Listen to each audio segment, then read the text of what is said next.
ఫిలిప్పీ రాసిన పత్రిక 4వ అధ్యాయం 13వ వచనంలో, నన్ను బలపరచు వాని యందు నేను సమస్తమును చేయగలను. ఆ యొక్క వాక్యమును మూల వాక్యముగా ఆధారము చేసుకొని మనము కొంత ఆత్మయు ఉన్న దేవుడు, ఆత్మతో నింపబడుట ద్వారా వచ్చేసినటువంటి కార్యములు, తర్వాత సౌలు గురించినట్టు కొంత మనము ధ్యానిస్తూ ఉన్నాం. గత వారము అనగా అంతకుముందు వారంలో సౌలు దమస్కు నుండి యెరూషలేమునకు వచ్చినప్పుడు యెరూషలేములో ఉన్నటువంటి శిష్యులు ఈ సౌలు ఒకవేళ మారువేషంతో వచ్చాడేమో, లేదా నేను మారు మనసు పొందానని చెప్పి కపటమైన వేషంతో వచ్చాడేమోనని చెప్పి వారు శిష్యులు భయపడుతూ వచ్చారు. ఎవరు కూడా పౌలును ఎవరు చేర్చుకోలేదు, ఆయనతో మాట్లాడటకు ఎవరునూ ఇష్టపడలేదు. ఆ సమయంలో పౌలు ఏం చేశాడు? యెరూషలేములోనికి వెళ్ళి యెరూషలేములో ఉన్న దేవాలయంలో ప్రవేశించి ప్రార్థన చేస్తూ వచ్చినట్టుగా చూసాం. మనం అక్కడ ప్రార్థన చేస్తున్నప్పుడు జరిగిన కార్యం అంతా మనం చూడలేదు, కానీ దేవాలయంలో ప్రార్థన చేయుచుండగా పరవశుడనై ప్రభువును చూచి తిని అంతవరకు మాత్రం చూసాం.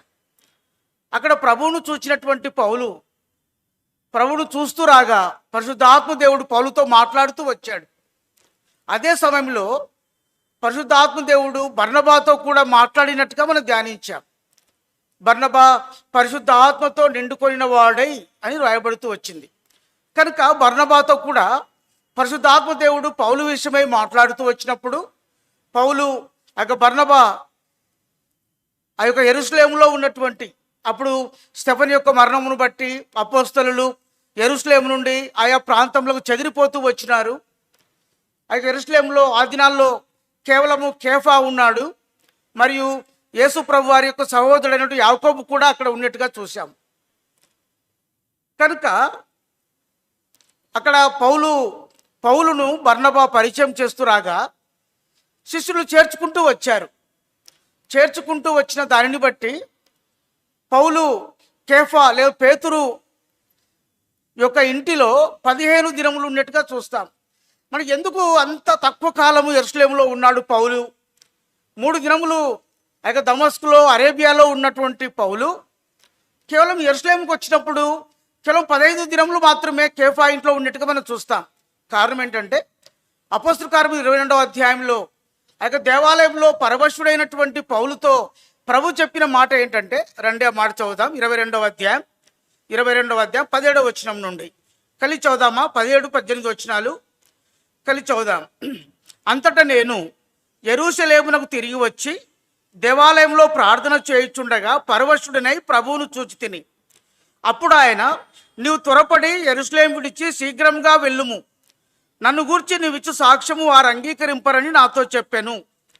21వ వచనం అందరు కలిసి చదువుదాం. అందుకు ఆయన, వెళ్ళుము, నేను దూరముగా అన్యజనుల యొద్దకు నిన్ను పంపుదును అని నాతో చెప్పాను. పరవశుడైనటువంటి పౌలుతో ప్రభు చెప్పిన మాట ఏంటంటే, నీవు యెరూషలేములో యూదుల మధ్య నువ్వు సాక్ష్యం ఇచ్చుట ద్వారా నీ సాక్ష్యం నీ ప్రజలు నమ్మరు. తర్వాత చూస్తే పౌలు ప్రభుతో కొంత మాట్లాడుతూ వచ్చినట్టుగా చూస్తాం 19-20 వచనాల్లో. అందుకు ప్రభు ఏమన్నారంట, నువ్వు దూరముగా అన్యజనులతో నిన్ను పంపుదును అని చెప్తూ వచ్చినట్టుగా చూసాం. శీఘ్రంగా త్వరపడి వెళ్ళు, యెరూషలేమును విడిచి వెళ్ళు అని చెప్పాడు. కనుక ప్రభువు చెప్పినటువంటి మాటను బట్టి ఆ యొక్క పౌలు యెరూషలేములో ఎక్కువ దినములు ఉండక, లేదా కేఫా ఇంటిలో కేవలం 15 దినములు మాత్రమే ఉండి యెరూషలేమును విడిచిపెట్టినట్టుగా మనం చూస్తాం. అయితే ఆ 15 దినములు యెరూషలేములో ఉన్నప్పుడు పౌలు చేసినట్టు కార్యం ఏమంటే, మనం చదివాం 9వ అధ్యాయంలో, యెరూషలేములో వారితో కూడా వచ్చుచూ పోవచ్చు, వారితో కూడా అంటే యేసు ప్రభు నమ్మినటువంటి శిష్యులతో, లేదా అపోస్తలుడైన కేఫాతో,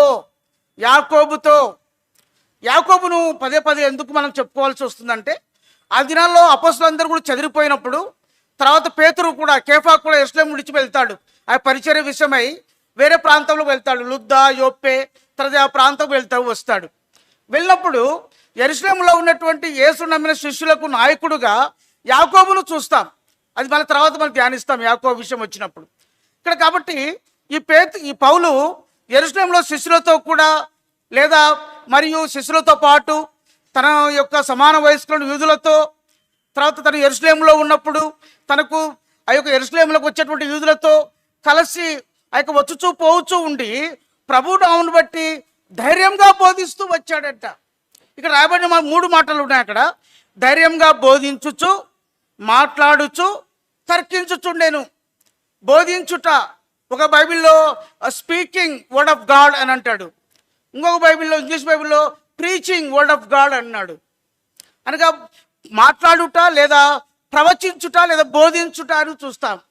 దేవుని వాక్యం గురించి బోధిస్తూ ఉన్నాడంట. తర్వాత అక్కడ రాయబడి మాట అంటే గ్రీకు భాషను మాట్లాడు యూదులతో మాట్లాడుతూ ఉన్నాడు అని చూస్తాం. గమనించండి, మాట్లాడుతున్నటువంటి పౌలు మూడవదిగా చూస్తే తర్కించుచుండెను. కాబట్టి తర్కించుట అనే దానికి చాలా భావం ఉంది. మాట్లాడుట వేరు, బోధించుట వేరు, మరి వాదించుట వేరు. వీటన్నిటికంటే ఎక్కువైనటువంటి తీక్షణమైనటువంటి మాట తర్కించుట. ఎందుకు పౌలు వారితో తర్కిస్తూ ఉన్నాడు అంటే, పౌలు తను పుట్టినప్పటి నుండి యూదుడుగా జన్మించాడు. అదే సమయంలో గమలీయేలు పాదం మీద కూర్చొని ధర్మశాస్త్రాన్ని బహు చక్కగా నేర్చుకున్నాడు. ఆయన ధర్మశాస్త్రం నేర్చుకున్నప్పుడు ఒక యూదుడుగా నేర్చుకున్నాడు. ధర్మశాస్త్రంలో ఏమైతే ప్రభుని గురించి రాయబడిందో, ధర్మశాస్త్రంలో ఏమైతే ప్రభుని గురించి ప్రవచించబడిందో, ప్రవక్తలు ఏమైతే ప్రవచిస్తూ వచ్చినారో ఆ ప్రవచనాలను కేవలం ఒక యూదుడుగా అక్షరానుసారంగా తను నేర్చుకుంటూ వచ్చాడు. కానీ అయితే ఆత్మానుసారంగా అతను గ్రహించినట్టుగా మనం చూడం. అయితే ఇప్పుడు యెరూషలేముకు వచ్చినప్పుడు ప్రభు దర్శించడం ద్వారా, తను మారు మనసు పొందటం ద్వారా, పరిశుద్ధాత్మ యొక్క శక్తిని పొందటం ద్వారా ఆత్మలో నింపబడిన పౌలు ఈ ధర్మశాస్త్రంలో ప్రవక్తలు ప్రవచించినటువంటి ప్రవచనములను బట్టి ఆత్మలో వివేచనం కలిగిన వాడై యేసు ప్రభు వారే నిజమైన దేవుడని, యేసు ప్రభు వారే దేవుని కుమారుడని, యేసు ప్రభు వారే మెస్సియా అని ఆ యొక్క గ్రీకు భాష మాట్లాడు యూదులతో మాట్లాడుతూ తర్కిస్తూ ఉన్నాడంట. ఇక్కడ మనం ఒక ప్రాముఖ్యమైన ఒక అంశంలో చూడాలి. ఇక్కడ రాబడి మాట ఏంటంటే గ్రీకు భాషను మాట్లాడు యూదులు. అంటే యూదులు ఎన్ని రకాలు ఉన్నారా? యూదులు ఉన్నారు, వారిలో హెబ్రీ భాష అబ్రహాం సంతానం వచ్చిన వారంతా కూడా హెబ్రీ భాష మాట్లాడతారు. హెబ్రీ భాష మాట్లాడే వారు ఉంటే ఓకే, అర్థం ఉంది. మరి గ్రీకు భాష మాట్లాడే యూదులు ఎక్కడి నుంచి వచ్చారు? అది నా అంశం. చూస్తే మనము యొక్క కొంత చరిత్రను ఆధారం చేసుకొని చూస్తే క్రీస్తుకు పూర్వము 353వ సంవత్సరంలో ఈ అలెగ్జాండర్ అనే వ్యక్తి జన్మిస్తూ వచ్చాడు. మనము చరిత్రలో చూస్తూ అలెగ్జాండర్ ది గ్రేట్ అని. ఈ అలెగ్జాండర్ అనే వ్యక్తి జన్మించిన తర్వాత అతని తండ్రి అయినటువంటి ఫిలిప్పి II ఆధీనంలో రాజ్యం చేస్తూ ఉన్నాడు. కేవలము అలెగ్జాండర్ ది గ్రేట్ అనే వ్యక్తి, అలెగ్జాండర్ అనే వ్యక్తి 20 సంవత్సరముల వయసులో తన తండ్రి అయినటువంటి ఫిలిప్పి II చనిపోయినప్పుడు ఈ అలెగ్జాండరు రాజుగా చేయబడుతూ వచ్చాడు. ఈ 20 సంవత్సరంలోనే 20 సంవత్సరం వయసులో రాజుగా చేయబడినటువంటి వ్యక్తి అనగా దాదాపుగా 333వ సంవత్సరంలో ఈ యొక్క క్రీస్తుకు పూర్వము బిఫోర్ క్రైస్ట్ 333 అంటే 353లో నుంచి 20 తీసేస్తే 333. 333వ సంవత్సరంలో రాజుగా చేయబడ్డాడు ఈ అలెగ్జాండర్. రాజుగా చేయబడిన తర్వాత దాదాపుగా అతను అలెగ్జాండర్ ఎక్కువ కాలము పరిపాలించలే, 8 నుంచి 10 సంవత్సరాలు మాత్రమే పరిపాలించాడు. 2 సంవత్సరాలు మామూలుగా రాజుగా ఉన్నాడు. 2 సంవత్సరాలు అయిన తర్వాత రాజుగా ఉన్న తర్వాత ఆ దినాలు అంతకుముందు అనగా ఈ యొక్క అలెగ్జాండర్ రాజుగా చేయబడక మునుపు పారసీక రాజ్యము లేదా మాదీయుల రాజ్యం అనేది ఉండేది ఆ దినాల్లో.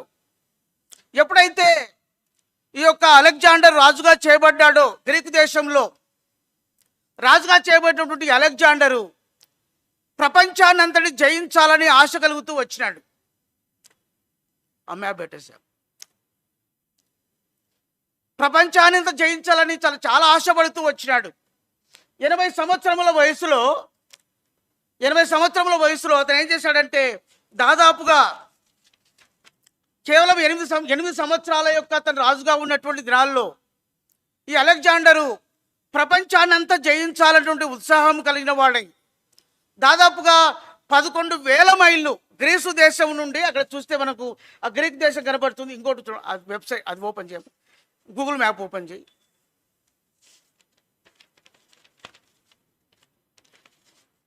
ఆ ఆ రెడ్ కలర్ కనపడుతుంది చూడండి ఆ మ్యాప్లో.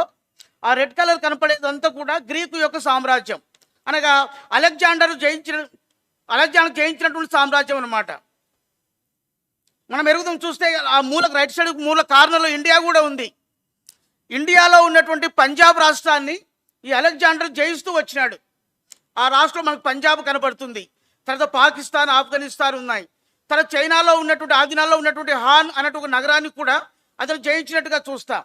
దాదాపుగా ఆ యొక్క రెడ్ కలర్లో ఉన్నటువంటి ఆ యొక్క మ్యాప్లు చూస్తే ఆ ఏరియానంతా 11,000 మైళ్ళు ఆ యొక్క సామ్రాజ్యం చూస్తుంది. ఎందుకు అంతగా అలెగ్జాండరు అంత రాజ్యం జయించాలని ఉత్సాహం కలిగి ఉన్నాడు అంటే, మనం దానియేలు గ్రంథంలో ఈ అలెగ్జాండర్ విషయమై ప్రవచించిన ప్రవచనాలు చూద్దాం రండి. దానియేలు గ్రంథం కొన్ని వచనాలు చూద్దాం. ఈ అలెగ్జాండర్ గురించి దానియేలు ప్రవచిస్తూ వచ్చినట్టుగా చూస్తాం. దానియేలు గ్రంథము 7వ అధ్యాయం 6వ వచనం చదువుదామా? దానియేలు గ్రంథము 7వ అధ్యాయం 6వ వచనం అందరం కలిసి చదువుదామండి. దానియేలు 7వ అధ్యాయం 6వ వచనాన్ని అందరం కలిసి చదువుదాం. అటు పిమ్మట చిరుతపులిని పోలిన మరొక జంతువును చూచి తిని, దాని వీపున పక్షి రెక్కల వంటి 4 రెక్కలుండెను, దానికి 4 తలలుండెను, దానికి ఆధిపత్యం ఇయ్యబడెను అని చూస్తాం. గ్రీకులు అనేవాళ్ళు, ఆయన నెంబర్ 1 ఉంచండి దాంట్లో, అది గ్రీకు రాజ్యం, గ్రీకు యొక్క దేశం, గ్రీస్ దేశం అంటారు. బైబిల్ కూడా చూపిస్తాను ఆ గ్రీక్ దేశం గురించి కూడా. నెంబర్ 1 ఉండేది గ్రీకు, అక్కడ గ్రీస్ అని ఉంటుంది. అక్కడ వారి యొక్క రాజ్యం, ఆ నెంబర్ 1 ఉన్నది ఆ యొక్క గ్రీసు యొక్క రాజ్యం. ఆ గ్రీసు దేశాన్ని పరిపాలిస్తున్నటువంటి గ్రీకులు అంటే అలెగ్జాండర్ రాజుగా చేయబడిన తర్వాత, ఈ గ్రీకులు ఎలాంటి వారంటే చాలా ఎంతో చలాకీ కలిగినటువంటి వారు, లేదా ఒకరికి చెప్పాలంటే చాలా యాక్టివ్గా ఉండేటువంటి వారు. చిరుత వలె వారు యాక్టివ్గా ఉండేటువంటి వారు. అదే సమయంలో బహు తెలివైనటువంటి వారు. ఆ యొక్క బ్లూ లెటర్ బైబుల్ అని ఒక బైబుల్, బిఎల్బి బైబుల్ అని ఒక బైబుల్ ఉంది. ఆ బైబిల్లో మన దానియేలు గ్రంథం 8వ అధ్యాయం ఓపెన్ చేసి పుట్టిన తర్వాత దాంట్లో కామెంటరీస్ చూస్తే డేవిడ్ గుజిక్ అని ఒక ఆయన కామెంటరీస్ ఉన్నాయి.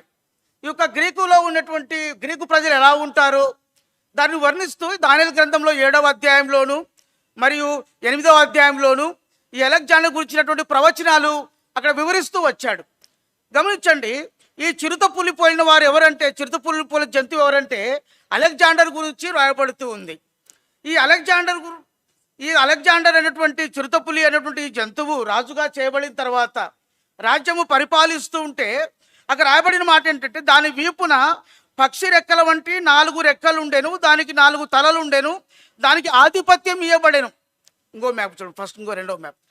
అక్కడ ఏం చేయబడుతుందంటే, ఈ గ్రీకు రాజు అయినటువంటి అలెగ్జాండరు ప్రపంచాన్ని జయించాలని దాదాపు 11,000 మైళ్ళు అతను ప్రయాణం చేసి సమస్తము జయించిన తర్వాత అది గ్రీసులో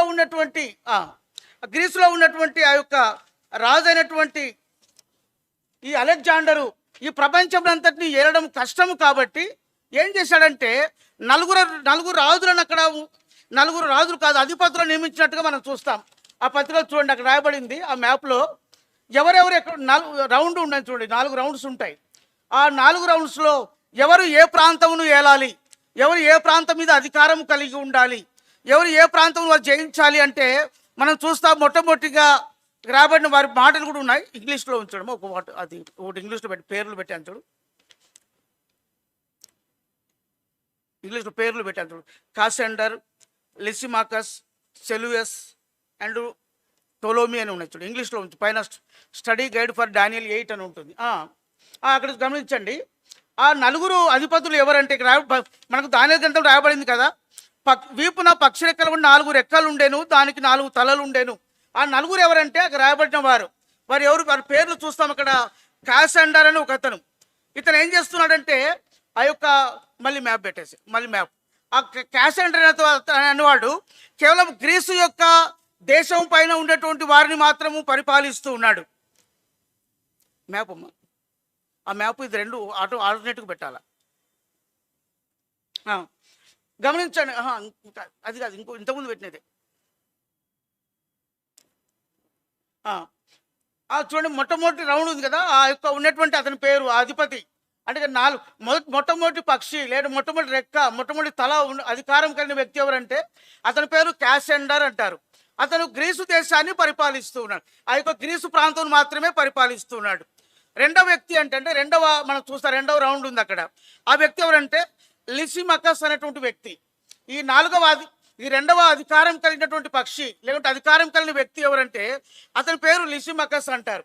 అతను ఆసియా దేశం పైన జరపమ్మా ఆ లాస్ట్లో 4వ తల ఉంది చూడండి, లాస్ట్లో ఉన్నటువంటి నాలుగో యొక్క రెండవ అతను ఎవరంటే ఆసియా దేశము మరియు తన చిన్న చిన్న ప్రాంతముల పైన అధికారం కలిగిన వ్యక్తిగా చూస్తాం. మూడో వ్యక్తి చూస్తే సెలూకస్ అనేటువంటి వ్యక్తి. ఇతను సిరియా మరియు ఇస్రాయేల్ యొక్క ప్రజలను, ఇస్రాయేల్ యొక్క రాజ్యమును అతను పరిపాలిస్తున్నట్టుగా చూస్తాం. నాలుగో వ్యక్తి ఎవరంటే టొలోమి అనే వ్యక్తి. ఇతను ఈజిప్ట్ యొక్క రాజ్యాన్ని పరిపాలిస్తున్నట్టుగా చూస్తాం. గమనించండి, దానియేలు గ్రంథం 7వ అధ్యాయంలో ఇది చెప్పిన తర్వాత 8వ అధ్యాయంకి వస్తాం. దానియేలు గ్రంథం 8వ అధ్యాయం ఈ యొక్క అలెగ్జాండర్ గురించి, అతని యొక్క శక్తి సామర్థ్యముల గురించి దానియేలు ప్రవచించిన ప్రవచనం ఏంటంటే 8వ అధ్యాయం 5వ వచనం. అందరు కలిసి చదువుదామండి. 8:5 అందరు కలిసి. నేను ఈ సంగతి ఆలోచించుచుండగా ఒక మేకపోతు పడమట నుండి వచ్చి కాళ్ళు నేల మోపకుండా భూమి ఎందంతటా పరుగులెత్తాను. దాని 2 కన్నుల మధ్య ఉన్న ఒక ప్రసిద్ధమైన కొమ్ముండేను అని చూస్తాం. ఈ వ్యక్తి రాయబడింది ఇక్కడ ఈ గ్రీసు దేశం యొక్క సామ్రాజ్యాన్ని మేకపోతుతో వర్ణిస్తున్నాడు దానియేలు. మేకపోతు అనేటువంటి ఇంగ్లీష్లో ఉంచు. మేకపోతు అనేటువంటి ఆ యొక్క గ్రీకు రాజ్యానికి సాదృశ్యంగా ఉండగా ఈ మేకపోతు అనే రాజ్యం ఎక్కడి నుంచి వచ్చింది? పడమట నుండి వచ్చింది. కాళ్ళు నేల మోపకుండా భూమి అంతటా పరిగెడుతూ ఉందంట. భూమి అంతటా పరిగెడుతున్నట్టుగా చూస్తాం. దాన్ని ఏమంటాడంటే దానికి మధ్య ఒక ప్రసిద్ధమైన కొమ్ము ఉండేను. ఈ ప్రసిద్ధమైన కొమ్ము ఎవరంటే ఆ కొమ్మే అలెగ్జాండర్ అనే వ్యక్తి. చూడండి, 8వ వచనానికి వస్తే 8వ అధ్యాయంలోనే 8వ వచనం లేకుంటే 21వ వచనం చదువుదామండి. 8 కాకుండా 21వ వచనం చదవండి. అందరు కలిసి చదువుదాం. బొచ్చుగల మేకపోతు గ్రీకుల రాజు, దాని 2 కన్నుల మధ్య ఉన్న ఆ పెద్ద కొమ్ము వారి మొదటి రాజును సూచించుచున్నది. అది పెరిగిన పిమ్మట దానికి బదులుగా 4 కొమ్ములు పుట్టినవి కదా. 4 రాజులు ఆ జనములలో నుండి పుట్టుదురు గాని వారు అతనికున్న బలం గలవారుగా ఉండరు. గమనించండి, ఇంగ్లీష్ బైబిల్లో ఇదే 21వ వచనంలో 21వ వచనాన్ని ఇంగ్లీష్ బైబిల్లో అనగా NLT అనేటువంటి ఒక బైబిల్ వెర్షన్, కింగ్ జేమ్స్ కాకుండా లేదంటే ESV కాకుండా NIV కాకుండా NLT అనేటువంటి బైబిల్ వెర్షన్లో అక్కడ రాయబడిన మాట ఏంటంటే the shaggy male goat represents the king of Greece and the large horn between his eyes represents his first king of the Greek empire అని రాయబడింది. అంటే గ్రీకు సామ్రాజ్యం యొక్క చక్రవర్తి.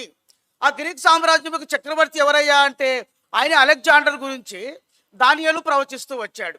ఆ దినాల్లో అనగా క్రీస్తుకు పూర్వము 333వ సంవత్సరంలో రాజుగా చేయబడి గ్రీకు సామ్రాజ్యమునకు చక్రవర్తిగా అలెగ్జాండర్ చేయబడిన తర్వాత ఒక శాసనం చేయబడింది. అదేంటంటే ఎక్కడైతే గ్రీకు సామ్రాజ్యం విస్తరించిందో అక్కడున్న ప్రజలందరూ కూడా గ్రీకు భాషనే మాట్లాడవలెను అని ఒక తీర్మానం చేశారు.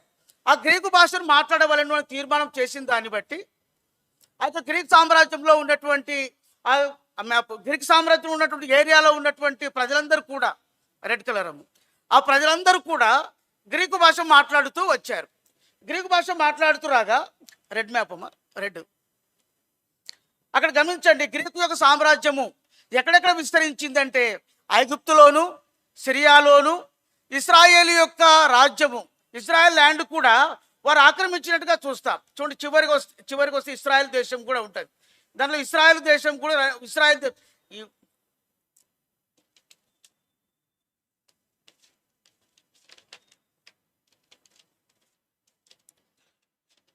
అక్కడ ఇస్రాయెల్ రాజ్యం కూడా అతను చేయబడుతూ వచ్చినట్టుగా చూస్తాం. చూడండి, 2వ మ్యాప్ పెట్టాము. ఇప్పుడు ఇంతకుముందు పెట్టి 4 ఉన్నది పెట్టు. ఇప్పుడు పెట్టినది 4 ఉండేది, 4 రాజులది, 4 అధిపతులు. దానిలో గమనించండి, ఇస్రాయెల్ రాజ్యం ఎక్కడ ఉందంటే అక్కడ మనం చూస్తే ఆ మ్యాప్లో చూస్తే ఇస్రాయెల్ రాజ్యం ఉంది. సిరియా చూడండి, ఫోనికా అనే మధ్యలో ఉంటుంది, అక్కడ సిరియా ఉంది. సిరియా కిందికి వస్తే అక్కడ ఐగుప్తుకు సిరియాకు మధ్యలో ఉన్నటువంటిది ఇస్రాయెల్ యొక్క రాజ్యం, లేదంటే జెరూసలేం. అనగా ఈ ఆ తెల్లగా ఉన్నటువంటి మ్యాప్ అంతా కూడా మనకేం చూపిస్తుంది అంటే గ్రీకు యొక్క సామ్రాజ్యంను చూపిస్తూ ఉంది. నా అంశం ఏంటంటే గ్రీకు భాష మాట్లాడే యూదులు ఎక్కడి నుండి వచ్చారు అనేది నా అంశం. ఇక్కడ గమనించండి, ఆ దినాల్లో గ్రీకు యొక్క సామ్రాజ్యము 11,000 మైళ్ళ యొక్క వెడల్పు ప్రపంచమంతటి కూడా దానియేలు గ్రంథము 7వ అధ్యాయంలో 8వ అధ్యాయంలో ప్రకటిస్తూ వచ్చినట్టుగా ఆ యొక్క మేకపోతు వలె అది ప్రపంచమంతా కూడా కాలు మోపకుండా భూమి దిగంతంలో వరకు పరిగెడుతూ వచ్చిందంట. అనగా అది గ్రీకు రాజ్యంగా స్థాపించబడుతూ వచ్చింది. ఆ గ్రీకు రాజ్యమునకు 2 కన్నుల నడుమ కొమ్ము ఉంది. ఆ కొమ్మే మొట్టమొదటి రాజు, గ్రీకుల రాజు. అంటే మొట్టమొదటి ఏలే రాజు ఎవరంటే అలెగ్జాండర్ ది గ్రేట్. తర్వాత ఈ అలెగ్జాండర్ ది గ్రేట్ అనే వ్యక్తి కేవలము 8 సంవత్సరాలు మాత్రమే పరిపాలన చేశాడు. 8 సంవత్సరాలు మాత్రమే ప్రపంచాన్ని జయించాలని అతను ప్రయత్నం చేస్తూ వచ్చాడు. మనం గూగుల్లోకి వెళ్ళి ఇండియాను ఎందుకు పంజాబ్ వరకు వచ్చి నుంచి ఎన్నికి వెళ్ళిపోయాడు అని కొడితే అతను ఏం చూపిస్తుంది అంటే, ఇక్కడ మన గూగుల్ మనం సెర్చ్ చేస్తే ఆ యొక్క ఇండియాలో సమస్తము జయించి దాని కొరకే విస్తారమైనటువంటి భూభాగము కనుక గ్రీసు దేశం నుండి, గ్రీసు అంటే ఇటలీ ఆ లాస్ట్లో ఉంటుంది, ఇండియా ఈ లాస్ట్లో ఉంటుంది. కాబట్టి దీనంతా పరిపాలించి దాని కొరకే శక్తి లేక అతను వెనుకకు వెళ్ళినట్టుగా రాయబడుతూ వచ్చింది. ముఖ్యంగా మనం చూస్తాం, ఇప్పుడు యూదుల విషయమై చూస్తే ఆనాడు ప్రపంచమంతా కూడా చెదిరిపోయినటువంటి యూదులు ఆ యొక్క గ్రీకు సామ్రాజ్యంలో వారు కూడా ఆ గ్రీకు సామ్రాజ్యంలో జీవిస్తూ ఉండగా, కాబట్టి అది చేసినటువంటి శాస్త్రం ఏంటంటే గ్రీకు రాజ్యంలో ఉన్న వారందరూ కూడా గ్రీకు భాషని మాట్లాడాలి అని ఒక తీర్మానం చేశాడు. దాదాపు క్రీస్తుకు పూర్వము 353వ సంవత్సరం నుండి క్రీస్తుకు పూర్వము 70వ సంవత్సరం వరకు కూడా ఈ గ్రీకు రాజ్యం అనేది ఆ దినాల్లో ప్రపంచమంతా విస్తరిస్తూ వచ్చింది. ఈ అలెగ్జాండర్ అనే వ్యక్తి క్రీస్తుకు పూర్వము 321వ సంవత్సరంలో అతను చనిపోతూ వచ్చినాడు. చనిపోతూ వచ్చిన తర్వాత కూడా ఈ 4 అధిపతులు ఉన్నారు కదా, ఈ 4 అధిపతులు వారు రాజ్యములుగా చేసుకొని వారికి కేటాయించబడిన రాజ్యములలో, ప్రాంతములలో, స్థలములలో వారు రాజులుగా తమను తాము ప్రకటించుకొని దాదాపు క్రీస్తుకు పూర్వము 70 సంవత్సరం వరకు కూడా వారు రాజ్యాన్ని ఏలినట్టుగా చూస్తాం. కాబట్టి ఆ దినాల్లో ఈ గ్రీకు భాష అనేది చాలా ప్రాముఖ్యంగా బాగా వ్యాప్తి చెందుతూ వచ్చింది. కానీ మనం బైబిల్లోకి చూస్తే పాత నిబంధన గ్రంథం అంతా కూడా హెబ్రీ భాషలో రాయబడితే కొత్త నిబంధన గ్రంథానికి వచ్చేసరికి కొత్త నిబంధన యొక్క గ్రంథము గ్రీకు భాషలో రాయబడుతూ వచ్చింది. ఎందుకు కారణం ఏంటంటే ఈ యూదులు లేదా ఇశ్రాయేలీలు గ్రీకు రాజ్యంలో ఉండేటువంటి వారుగా ఉన్నారు కనుక వారికి గ్రీకు భాష అది సొంత భాషగా మొదటంగా మార్చబడుతూ వచ్చింది. అయితే క్రీస్తుకు పూర్వం 70వ సంవత్సరంలో రోమా చక్రవర్తి గ్రీకు సామ్రాజ్యం జయించి క్రీస్తుకు 70వ సంవత్సరం నుండి రోమా సామ్రాజ్యం అవతరిస్తూ వచ్చినట్టుగా చూస్తాం. కాబట్టి రోమా సామ్రాజ్యం ఎంతవరకు వచ్చిందంటే దాదాపుగా ఆ యొక్క ఇటలీలో లాస్ట్లో ఉంటుంది, ఆ లెఫ్ట్ సైడ్ లాస్ట్లో ఉంటుంది ఆ ఇటలీ రోమ్ అనే పట్టణం. ఆ రోమ్ పట్టణం నుండి చివరికి మనం ఇస్రాయేల్ వరకు, కైసరే వరకు, జెరూసలేం వరకు వారు రోమీలు రాజ్యం చేస్తున్నట్టుగా చూస్తూ వస్తాం. కాబట్టి నా అంశం ఏంటంటే ఈ చరిత్ర అంతా ఎందుకు చెప్పారంటే యూదులు హెబ్రీయులు కదా, హెబ్రీలైన వారు హెబ్రీ భాష మాట్లాడాలి, వారు ఎందుకు గ్రీకు భాష మాట్లాడుతున్నారు అనేది నా అంశం. కాబట్టి గ్రీకు భాష ఎందుకు మాట్లాడుతున్నారంటే క్రీస్తుకు పూర్వము 353 నుండి క్రీస్తుకు పూర్వము 70వ సంవత్సరం వరకు దానియేలు గ్రంథము 5వ అధ్యాయంలో, దానియేలు గ్రంథము 8వ అధ్యాయంలో దానియేలు ప్రవచించినట్లుగా ఆ యొక్క గ్రీకు యొక్క సామ్రాజ్యం విస్తరిస్తూ వచ్చింది. ఒక మేకపోతు ఏ విధంగా అయితే కాలు నిలబడకుండా భూమి అంతటా పరిగెత్తినట్లుగా ఈ గ్రీకు సామ్రాజ్యం పరిగెడుతూ వచ్చినట్టుగా చూస్తాం. కాబట్టి ఆ పరిగెత్తు వచ్చినటువంటి గ్రీకు సామ్రాజ్యంలో యూదులు సైతం ఉన్నారు. ఆ గ్రీకు సామ్రాజ్యంలో యెరూషలేము పట్టణం కూడా ఉంది. ఆ గ్రీకు సామ్రాజ్యంలో సిరియా, ఐగుప్తు, కిలికియా, కుప్రా అనేక ప్రాంతాలు వారు స్వాధీనం చేసుకున్నట్టుగా చూస్తాం. చివరికి మన భారతదేశంలో వచ్చి ఆ యొక్క పంజాబ్ రాష్ట్రాన్ని కూడా 6 దినాలు వారు స్వాధీనం చేసుకుంటూ వచ్చారు. అయితే క్రీస్తుపూర్వం 70వ సంవత్సరంలో గ్రీకు యొక్క సామ్రాజ్యం అంతరించిన తర్వాత రోమా ప్రభుత్వం ఆరంభమవుతూ వచ్చింది. కనుక ఈ గ్రీకు భాష మాట్లాడేవారు ఎటువంటి జ్ఞానం కలిగిన వారంటే గ్రీకు భాష మాట్లాడే వారికి ధర్మశాస్త్రం అంతా కూడా క్షుణ్ణంగా చదివిన వారు, ధర్మశాస్త్రం రాయబడిన సంగతులను వారు బాగుగా ఎరుగుదురు. కాబట్టి యెరూషలేములో పౌలు వారితో తర్కిస్తూ ఉండగా ఈ గ్రీకు భాష మాట్లాడే యూదులు ఏం చేస్తున్నారంటే పౌలు కంటే బహు తెలివిగా, బహు ప్రజ్ఞతో, బహు వివేకంతో వారు కొన్ని లేఖనాలు చూపిస్తూ ఉన్నారు. అంటే యేసుక్రీస్తు ప్రభు వారు మెస్సియా కాదు అని, ఆయన దేవుని కుమారుడు కాదు అని వారికి తోచినటువంటి రెఫరెన్సెస్, తర్వాత ప్రవచనం చూపిస్తూ పౌలును ఏ విధంగా సరే లొంగపరుచుకోవాలని, పౌలును లోబరుచుకోవాలని చెప్పి, పౌలును ఓడించాలని చెప్పి వారు యెరూషలేములో పౌలుతో బహుగా తర్కిస్తూ ఉన్నట్లుగా చూస్తాం. అయితే ప్రేమను వారు గమనించండి, పౌలు వారికంటే పౌలు గ్రీకు భాష నేర్చుకున్నాడు, హెబ్రీ భాష నేర్చుకున్నాడు. అదే సమయంలో గ్రీకులో ఉన్నటువంటి దైవ సంబంధమైనటువంటి ధర్మశాస్త్రం చదివాడు, హెబ్రీ భాషలో ఉన్నటువంటి దైవ సంబంధమైన ప్రవచనాలు చదివాడు. గమలీయేలు పాదం మీద కూర్చున్నప్పుడు ఆ యొక్క ధర్మశాస్త్రం అంతటి కూడా క్షుణ్ణంగా అవసోపానం చేసినటువంటి వాడుగా పౌలు ఉండగా, ఈ గ్రీకు భాష మాట్లాడే యూదులు ఏమి తర్కించినా, ఏ రెఫరెన్సులు తీసుకువచ్చినా, ఏ ప్రవచనం తీసుకువచ్చినా వారికి పౌలు ఏసే దేవుని కుమారుడు, ఏసే మెస్సయ్య, ఏసే దేవుని కుమారుడు అని ఆయన ప్రవచనములను గ్రీకు భాషలో వారికి చూపిస్తూ వారితో తర్కిస్తూ వస్తున్నట్టుగా చూస్తాం. కనుక ఆ దినాలు ఆ విధంగా తర్కిస్తూ ఉన్నటువంటి ఆ యొక్క పౌలును జయించలేక, పౌలును ఓడించలేక ఈ గ్రీకు భాష మాట్లాడే యూదులు యెరూషలేములో పౌలును ఎట్లయినా సరే చంపాలని ప్రయత్నం చేస్తూ ఉన్నారు. చంపాలని ప్రయత్నం చేస్తూ ఉండగా అక్కడ శిష్యులకు ఆ వర్తమానం తెలిసినప్పుడు ఎలాగైనా సరే పౌలును యెరూషలేములో నుంచి పంపించాలని వారు పంపిస్తున్నట్టుగా చూస్తాం. రెండో మ్యాప్, ఫస్ట్ మ్యాప్ రాజ్యాలు ఉన్నాయి, ఇది కాదు ఫస్ట్ మ్యాప్, అదే అది పెద్దగా పెడతావు మ్యాప్ చూడండి. ఆ మ్యాప్లో చూస్తే ఈ పౌలును ఏం చేశారంట, యెరూషలేములో ఉన్నాడు. యెరూషలేం ఆ లాస్ట్లో ఉంటుంది, కింద ఉంది, మీకు కనపడుతుందో లేదో, ఆ రైట్ సైడ్ లాస్ట్లో యెరూషలేం ఉంది. యెరూషలేములో ఉండగా యెరూషలేం నుంచి ఏం చేశారు, కైసరేకు తీసుకొచ్చారంట. కైసరు 5వ నెంబర్ ఉందండి, అక్కడ 5వ నెంబర్ ఉన్న కాడ కైసరయ అని ఉంది. ఆ కైసరయ అనేది ఎట్లా ఉంటుందంటే సముద్రం ఒడ్డున ఉంది. కైసరయ అయినటువంటి పట్టణానికి ఓడరే ఉంది. కాబట్టి శిష్యులు ఏం చేశారంటే ఆ యొక్క పౌలును యెరూషలేము నుండి కైసరకు తీసుకుని వచ్చారు. అనగా ఓడరే ఉన్నటువంటి పట్టణమైన కైసరకు తీసుకొని వచ్చి కైసరేలో ఓడరే ఉండగా కైసరేలో వాళ్ళు ఏం చేశారంటే ఓడనెక్కించి అక్కడ నుంచి తార్సుకు తీసుకువెళ్తూ వచ్చారు. అక్కడ పైన ఉంటుంది చూడండి, రౌండ్ జెరూషలేం ఉంది కదా, ఆడ పైన తార్సు ఉంటుంది. ఆ తార్సు పట్టణం కూడా సముద్రపు ఒడ్డున ఉంది. తార్సు పట్టణానికి కూడా ఒక ఓడరే ఉంది. కనుక ఈ పౌలును ఏం చేశారంటే రోడ్డు మార్గాన వెళ్ళాలంటే త్రూ దమస్కు ద్వారా వెళ్ళాలి, రోడ్డు మార్గం వెళ్ళాలంటే ఆ యొక్క లెబనోన్ గుండా వెళ్ళాలి, రోడ్డు మార్గం గుండా వెళ్ళాలంటే అంతియోక ద్వారా వెళ్ళాలి. కనుక ఈ దమస్కులో, మరి అరేబియాలో, సిరియాలో, లెబానోన్లో ఉన్నటువంటి యూదులు సైతము పౌలును చంపాలని చూస్తున్నారు. కనుక రోడ్డు మార్గంలో కాకుండా వారు ఏం చేస్తున్నారంటే పౌలును ఆ యొక్క కైసరే నుండి ఓడ ఎక్కించి తార్సు పట్టణానికి పంపిస్తూ వచ్చారు. చూస్తే తార్సు పట్టణం ఎవరంటే ఆయన యొక్క సొంత స్థలం, ఆయన పుట్టినటువంటి స్థలం. గమనించండి, ఇప్పుడు తార్సు పట్టణానికి పౌలు వెళ్ళినప్పుడు ఆ యొక్క కైసరే నుండి తార్సు పట్టణానికి పౌలు ప్రయాణం వెళ్తూ వచ్చాడు.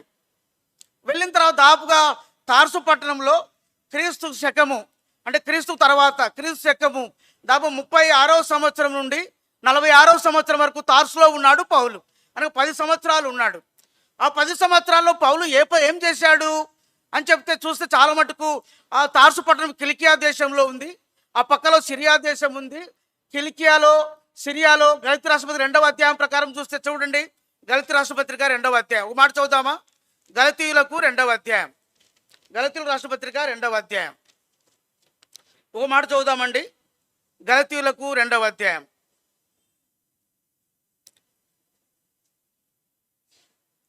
లేదు మొదటి అధ్యాయం అండి, గలతీయుల మొదటి అధ్యాయం చదువుదాం. 21వ వచనం అందరు కలిసి చదువుదామండి. గలతీయులకు మొదటి అధ్యాయం 21వ వచనం అందరు కలిసి చదువుదామా? పిమ్మట సిరియా కిలికియా ప్రాంతంలోనికి వచ్చి తిని, అంటే తార్సులో ఉన్నటువంటి పౌలు తార్సులో ఉండి తార్సును కేంద్రముగా చేసుకొని ఆ కిలికియా దేశంలో, ఆ సిరియా దేశంలో, తార్సుకు అటు ఇటు ఉంటాయి కనుక ఆ పట్టణాల్లో స్వార్థ చేస్తూ ఉన్నాడు. అయితే అతను చేసి స్వార్థ ఎవరి మధ్య చేస్తున్నాడంటే కేవలం యూదుల మధ్య చేస్తున్నాడు. తను ఎరిగినటువంటి యూదులతో, తన బంధువులైన వారితో చేస్తున్నాడు. ఎందుకంటే తన బంధువులు కూడా రక్షణ పొందారు. మన రోమియోల రాష్ట్రపతిలో చూస్తాం. తర్వాత ఆయన బంధువులు 4 బంధువులు అక్కడ రక్షణ పొందినట్టుగా చూస్తాం. తన మేనల్లుడు సైతము రక్షణ పొందినట్టుగా చూస్తాం. బంధువుల మధ్య సువార్త చేశాడు, తన యొక్క బంధువులను యూదుల మధ్య సువార్త చేశాడు. కిలికియాలోను సిరియాలోను ఆయన దేవుని వాక్యం ప్రకటిస్తూ ఉన్నాడు. అయితే పౌలు యొక్క పిలుపు ఏంటి, పౌలు యొక్క తీర్మానం ఏంటి? రండి, అపోస్తల కార్యములు 9వ అధ్యాయం. ఆయన యొక్క తీర్మానం, ఆయన పిలుపు ఏంటి చూద్దాం. అపోస్తల కార్యములు 9:15 కలిసి చదువుదామా? అపోస్తల కార్యములు 9:15 చదవండి. ఇలాంటి ఒకరు చదవండి ఎవరైనా. అందుకు ప్రభువు, నువ్వు వెళ్ళుము, అన్యజనుల ఎదుటను రాజుల ఎదుటను ఇశ్రాయేలుల ఎదుటను నా నామం భరించుటకు ఇతడు నేను ఏర్పరచుకునే సాధనము. ఎక్కడంటండి? అన్యజనుల ఎదుట. మొట్టమొదటి అన్యజనుల ఎదుటను, రాజుల ఎదుటను, ఇశ్రాయేలు ఎదుటను సాక్ష్యం ఇచ్చేదానికి నేను ఏర్పరచుకున్నా. అనగా పౌలు యొక్క ఏర్పాటు ఏంటి? పౌలు యొక్క పిలుపు ఏంటంటే అన్యజనుల మధ్య స్వార్థ ప్రకటించాలా. అది 22:15 కూడా అదే మాట చెప్తాడు. చూడండి, 22:15, 22వ అధ్యాయం 15వ వచనం. 22:15 చదవండి. 22:15 నీవు కన్నవాటిని గూర్చియు విన్నవాటిని గూర్చియు సకల మనుష్యుల ఎదుట ఆయనకు సాక్షివై ఉందువు. సకల మనుష్యులు. తర్వాత 21వ వచనంలో చూసాం. 21వ వచనం చదవండి. 21వ వచనం అందుకు ఆయన వెళ్ళుము, నేను దూరముగా అన్యజనుల ఎదుట నేను పంపుదును. అంటే పౌలు యొక్క పిలుపు ఏంటంటే మొట్టమొదటిగా అన్యజనుల ఎదుట స్వార్థ ప్రకటించాల. ఇప్పుడు చూస్తే ఆ దినాల్లో మనం ఏం చేస్తున్నారంట? యేసు శిష్యులైన వారు ఏం చేస్తున్నారు చూడండి. 11వ అధ్యాయం అపోస్తల కార్యములు 11వ అధ్యాయం 19వ వచనం ఒకటి చదవండి. 11, 19 స్టెఫను విషయంలో కలిగిన శ్రమను బట్టి చెదిరిపోయిన వారు యూదులకు తప్ప మరి ఎవరికి వాక్యము బోధింపక. చూసారా, వారు ఏం చేస్తున్నారంటే చెదిరిపోయిన శిష్యులు కూడా ఓన్లీ యూదులకు మాత్రమే వాక్యం చెబుతా ఉన్నారు, యూదులకు మాత్రమే బోధిస్తూ ఉన్నారు. పౌలు కూడా దమస్కులో యూదులతో బోధించాడు, సువార్త చెప్పాడు. అది యెరూషలేములో కూడా యూదులతోనే మాట్లాడుతూ ఉన్నాడు. తార్సుకు వెళ్ళినప్పుడు కూడా యూదులతోనే పరిచర్య చేస్తూ ఉన్నాడు. అయితే పౌలు యొక్క పిలుపు ఏంటంటే అన్యజనుల యొద్దకు వెళ్ళాలా, అన్యజనుల యొద్దకు వెళ్ళి సువార్త ప్రకటించాలనేది పౌలు యొక్క పిలుపు. పిన్నవారు గమనించండి, మనకు దేవుడు ఒక పిలుపు ఇచ్చినప్పుడు, ఒక పరిచర్య ఇచ్చినప్పుడు, తను మనల్ని ఒక పరిచర్య కొరకై, ఒక పని కొరకై దేవుడు ఏర్పరచుకున్నప్పుడు దేవుడు ఏం చేస్తాడంటే బ్యాక్గ్రౌండ్లో మనకు తెలియకుండానే మన పరిచర్య కొరకై ద్వారములు తెరిచే దాని కొరకు, మనం చేసే పని కొరకై ద్వారములు తెరవటానికి దేవుడు కార్యములు చేస్తూ ఉంటాడంట. ఇప్పుడు పౌలు జీవితంలో ఎలా కార్యములు చేశాడు కొంతమంది ఆలోచిస్తే, పౌలు పిలుపు అన్యజనుల యొద్ద స్వార్థ ప్రకటించాలా.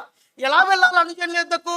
ఆ దినాల్లో సమరయులు యూదులతో సాంగత్యం చేయరు, తర్వాత అన్యులు యూదులతో సాంగత్యం చేయరు, యూదులు అన్యజనులతో కూర్చొని భోజనం చేయరు, యూదులు అన్యజనులతో పాటు కలిసి సహవాసం చేయరు. కాబట్టి అటువంటి పరిస్థితుల్లో యూదుడైనటువంటి పౌలు అన్యజనులకు ఎలా స్వార్థ ప్రకటించాలి? అయితే ఆయనకు పరిచయం ఏంటంటే, దేవుడు ఇచ్చిన పిలుపు ఏంటంటే నువ్వు అన్యజనులకు వెళ్ళు, దూరముగా అన్యజనులకు వెళ్ళు అని చెప్తా ఉన్నాడు. కాబట్టి ఎలా అన్యజనులకు ఎత్తుకు వెళ్ళాలో దేవుడే బ్యాక్గ్రౌండ్లో, అనగా పౌలు తార్సునకు వెళ్ళిన తర్వాత యెరూషలేము నుండి అన్యజనులకు ఎలా ప్రకటించాలో, ఎలా అన్యజనులు తనను చేర్చుకుంటారో దేవుడు కొన్ని కార్యములు చేస్తూ ఉన్నాడు పౌలు పక్షంగా. ఏమిటి ఆ కార్యములు అంటే, మనము ఈ 10వ అధ్యాయంకి వస్తే, ఇలాంటి 9వ అధ్యాయం కిందికి వచ్చేస్తే మనం కేఫార్ చూస్తాం. అంటే కేఫా అంటే పేతురును చూస్తాం. పేతురు పౌలు యెరూషలేముకి వచ్చినప్పుడు యెరూషలేములో ఉన్నాడు. పౌలు ఎప్పుడైతే యెరూషలేమును విడిచి తార్సుకు పంపించిన తర్వాత పేతురు ఏం చేశాడంటే యెరూషలేమును విడిచి దేవుని రాజ్య సువార్త ప్రకటించి దాని కొరకై లుద్దా అనేటువంటి వీరికి వెళ్ళాడు. లుద్దా అనే ఊరికి వెళ్ళాడు. లుద్దా అనే ఊరిలో ఐనియా అనేటువంటి యవనస్తుడు పక్షవాయువు యొక్క రోగం చేత బాధపడుతూ ఉన్నాడు. కనుక అక్కడికి వెళ్ళినటువంటి పేతురు ఆ పక్షవాయువు నుంచి ఐనియా అనేటువంటి యవనస్తుని స్వస్థపరుస్తూ వచ్చాడు. స్వస్థపరిచిన తర్వాత అక్కడ చూడండి, అక్కడ కింద ఉంటుంది ఆ కైసరే ఉంది, యెరూషలేము ఉంది కదండి, ఆ పక్కల. అంటే లుద్దా అనేది లేదు అక్కడ. ఆ జొప్పా అని చూడండి, అంటే జొప్పా అంటే యొప్పే అని తెలుగులో బైబిల్లో ఉంది, ఇంగ్లీష్లో జొప్పా ఉంటుంది. ఆ జొప్పాకు 14 కిలోమీటర్లకు ముందు భాగంలో లుద్దా అనేటువంటి పట్టణం ఉంది. ఆ గ్రామంలో వెళ్ళిన తర్వాత అక్కడ ఐనియా అనేటువంటి పక్షవాయువు గల వ్యక్తిని స్వస్థపరిచాడు. అక్కడ నుండి ఎక్కడికి వెళ్ళాడంటే ఆ యొక్క యొప్పే అనేటువంటి పట్టణంలో ఒక స్త్రీ ఉంది చూడండి. ఎవరంటే ఆమె ఒక శిష్యురాలు. 36వ వచనం, 9:36, అది అట్నే ఉండలేము. 9:36 చదవండి. మరియు యొప్పేలో తబితాను ఒక శిష్యురాలు ఉండెను, ఆమెకు భాషాంతరమున దొర్కా అని పేరు. దొర్కా అని కింద రాయబడింది. ఏం పేరండి? లేడీ అని. ఇక్కడ యొప్పేలో ఉన్నటువంటి శిష్యురాలు అంట. ఆ శిష్యురాలు పేరేం పేరంటే దొర్కా. ఆమె గురించి చూస్తే సత్క్రియలు చేసేటువంటిది, ధర్మకార్యాలు బహుగా చేసేటువంటిది, ముఖ్యంగా పరిశుద్ధులకు మరియు విధవరాండ్రను ఆమె బహుగా పోషించేటువంటిది. పరిశుద్ధులను విధవరాండ్రను ఆమె దగ్గరకు తీసి వారిని ఆదరించేది, వారి ఎడల సత్క్రియలు కలిగి ఉండేటువంటిది, వారి ఎడల ధర్మ కార్యాలు చేసేటువంటి ఈ శిష్యురాలైనటువంటి దోర్కా అనేటువంటి స్త్రీ, శిష్యురాలు ఏమైందంటే కాయలా పడింది. కాయలా పడిన తర్వాత చనిపోతూ వచ్చింది. ఆ యొప్పేలో ఉన్నటువంటి శిష్యులకు ఏం తెలిసిందంటే, పేతురు ఈ యొక్క పక్కలో 14 కిలోమీటర్ దూరంలో ఉన్నటువంటి లుద్దా అనేటువంటి గ్రామంలో ఉన్నాడు కనుక అతను పిలిపించాలని చెప్పి 2 మనుషులను పంపిస్తూ వచ్చారు. వారు వచ్చి పేతురుతో మాట్లాడి, పేతురు గారు యొప్పేలోకి రావాలని చెప్పి వారు రిక్వెస్ట్ చేస్తే వారితో పాటు కలిసి లుద్దా నుంచి యొప్పేకు వెళ్ళాడు. యొప్పేకు వెళ్ళిన తర్వాత ఆ స్త్రీ అప్పటికే చనిపోయింది, దోర్కా అనేటువంటి శిష్యురాలు. తర్వాత ఆమె గదిలోకి వెళ్ళాడు, మోకాళ్ళ నుండి ప్రార్థన చేశాడు. శవముగా ఆమె పడి ఉంది. 40 వచనం రాయబడింది, పేతురు అందరిని వెలుపలు పంపి మోకాళ్ళ నుండి ప్రార్థన చేసి శవము వైపు తిరిగి, అనగా ప్రాణం లేనటువంటి నిర్జీవంతో ఉన్నటువంటి దోర్కా వైపు తిరిగి తబితా లెమ్మనగా ఆమె కన్నులు తెరచి పేతురును చూచి లేచి కూర్చుంటేను. అక్కడ పేతురు ఆమెను బ్రతికిస్తూ వచ్చాడు, ఆమెను సజీవురాలిగా చేస్తూ వచ్చాడు. సజీవురాలిగా చేసిన తర్వాత ఎవరికి అప్పగించాడు ఈ దోర్కా అనేటువంటి శిష్యురాలిని అంటే చూడండి 41వ వచనం, అతడు ఆమెకు చెయ్యి ఇచ్చి లేవనెత్తి పరిశుద్ధులను విధవరాండ్రను పిలిచి ఆమెను సజీవురాలుగా వారికి అప్పగించెను. కారణం ఏంటంటే ఆ యొక్క యొప్పేలో ఉన్నటువంటి పరిశుద్ధులను, యొప్పేలో ఉన్నటువంటి విధవరాండ్రను ఈమె బహుగా పోషిస్తూ వచ్చింది, ఈమె బహుగా ఆదరిస్తూ వచ్చింది, వారి ఎడల బహుగా సత్క్రియలు చేస్తూ వచ్చింది, వారి ఎడల బహుగా ధర్మకార్యములు చేస్తూ వచ్చింది.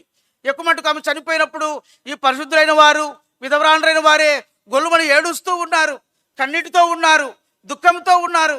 కనుక పరిశుద్ధాత్మ దేవుడు పేతురును పంపి వారి దుఃఖమును సంతోషముగా మార్చాడు, వారి కన్నీళ్లను తుడిచారు, వారి దుఃఖమును నాట్యముగా మార్చాడు. కనుక ఇప్పుడు ఆమె సజీవురాలుగా ఇస్తే వారు సంతోషిస్తూ వచ్చినట్టుగా చూస్తాం. గమనించండి, పేతురు చేసిన ఈ 2 కార్యముల ద్వారా చూద్దాము. అక్కడ రాయబడిన మాట ఏంటంటే 9వ అధ్యాయంలో 35వ వచనం చదువుతారా ఒకరు? 35వ వచనం, వెంటనే అతడు లేచెను, లుద్దలోను షారోనులోను కాపురమున్న వారందరూ అతని చూచి ప్రభు తట్టు తిరిగిరి. ఎవరిని చూచి? అయినయ్య అన్నటువంటి యవనస్తును చూచి ప్రభు తట్టు తిరిగారు. తర్వాత ఇంకా యొప్పేలో ఉన్నటువంటి దోర్కా సజీవురాలుగా చేయబడిన దాన్ని బట్టి అక్కడ రాయబడిన మాట ఏంటంటే 42వ వచనంలో, ఇది యొప్పే ఎందంతన తెలిసినప్పుడు అనేకులు ప్రభునందు విశ్వాసం ఉంచిరి. తర్వాత అనేకులు విశ్వాసం ఉంచారంట. యొప్పేలోను, లుద్దలోను, షారోనులోను అనేకులు ప్రభునందు విశ్వాసం ఉంచుతూ వచ్చారు, అనేకులు ప్రభువు నమ్ముకుంటూ వచ్చారు. అయితే అక్కడ రాయబడిన మాట ఏంటి? 43వ వచనంలో రాయబడిన మాట ఏంటంటే, పేతురు యొప్పేలో సిమోనను ఒక చర్మకారుని యొద్ద బహుదినములు నివసించెను అని రాయబడింది. ఇక్కడ ఈ చర్మకారుడైన సీమోను ఓ సామాన్యమైన వ్యక్తి. ఈ చర్మకారుడు అంటే ఈ యొక్క మన ఏమైనా సండే వస్తే మనం పొట్లుకి వస్తూ ఉంటారు, ఆ చర్మం ఉంటుంది, ఆ చర్మాన్ని అమ్ముకుని వ్యాపారం ద్వారా బతికేవాడు. అనగా పెద్ద ఆదాయం కలిగిన వాడు కాదు, ధనవంతుడైతే కాదు, ఒక సామాన్యమైన వ్యక్తి ఈ సీమోను. ఈ సీమోను ఏం చేశాడంట? పేతురును తన ఇంటికి ఆహ్వానించాడు, పేతురును తన ఇంటిలో ఆతిథ్యం ఇచ్చాడు, పేతురు తన ఇంటిలో ఉండినట్టుగా తన ఇంటిలో బస ఏర్పాటు చేశాడు. చూస్తే ఆయన ఇంట్లో పెద్దదే అంటే ఓ సామాన్యమైన వ్యక్తి, సామాన్యమైన గృహము, సామాన్యమైనటువంటి ఒక పేదవాడే, అదే ధనవంతుడు కూడా కాదు. నా అంశం ఏంటంటే, పెరిగిన వారలారా, మనం ఎటువంటి సామాన్యమైన వారమైనప్పటికీ కూడా దైవజనులను, దేవుని ప్రజలను, దేవుని సేవకులకు మనం ఆతిథ్యం ఇవ్వటం ద్వారా, మన ఇంటికి ఆహ్వానించడం ద్వారా, మీరు గమనించండి, దేవుని ప్రజలు మన ఇంట్లో ఉన్నప్పుడు, దైవ సేవకులేమి, దైవజనులేమి, దేవుని పరిచారకులేమి, వారికి మన ఇంట్లో మనం ఆతిథ్యం ఇస్తూ వచ్చినప్పుడు, అనగా మనం వారికి ఆతిథ్యం ఇవ్వాలంటే సేవకులైన వారికి లేదా పరిచారకులైన వారికి, విశ్వాసులైన వారికి మనం పెద్ద పెద్ద బిర్యానీలు పెట్టాల్సిన అవసరం లే. మనకున్న దాంట్లో ఏమి కలిగి ఉన్నామో దాన్ని మనము తృప్తిగా వారికి మనం ఆతిథ్యం ఇస్తూ వచ్చినప్పుడు, అక్కడ మనం చూస్తాము. ఆ యొక్క చర్మకారుడైన సీమోను ఇంటిని ఒక కామెంట్లో చరిత్రకారుడు చెప్తాడు, దేవుడు బహుగా ఆశీర్వదించెను అని రాశాడు. గమనించండి, మన ఆత్మీయ జీవితంలో ఈ చర్మకారుడైన సీమోను పరిచర్య ద్వారా మనం నేర్చుకోవాల్సిన మొట్టమొదటి పాఠం ఏంటంటే, మనము దేవుని యొక్క బిడ్డలను, దేవుని ప్రజలను, దైవ సేవకులైన వారిని, దైవజనులైన వారికి మనం ఆతిథ్యం ఇవ్వాలా. మనం వారి కొరకు వారు మన ఇంటికి ఆహ్వానించాలా. చాలామంది ఇంటికి ఆహ్వానించాలంటే ఇష్టం ఉండదు, ఇంటికి పిలిచి ప్రార్థన చేసుకోవాలంటే ఇష్టం ఉండదు, ఇంటికి పిలిస్తే భోజనాలు పెట్టాలా, ఇంటికి పిలిస్తే కానుకలు ఇవ్వాల్సి వస్తుందేమో, ఏమీ అవసరం లే.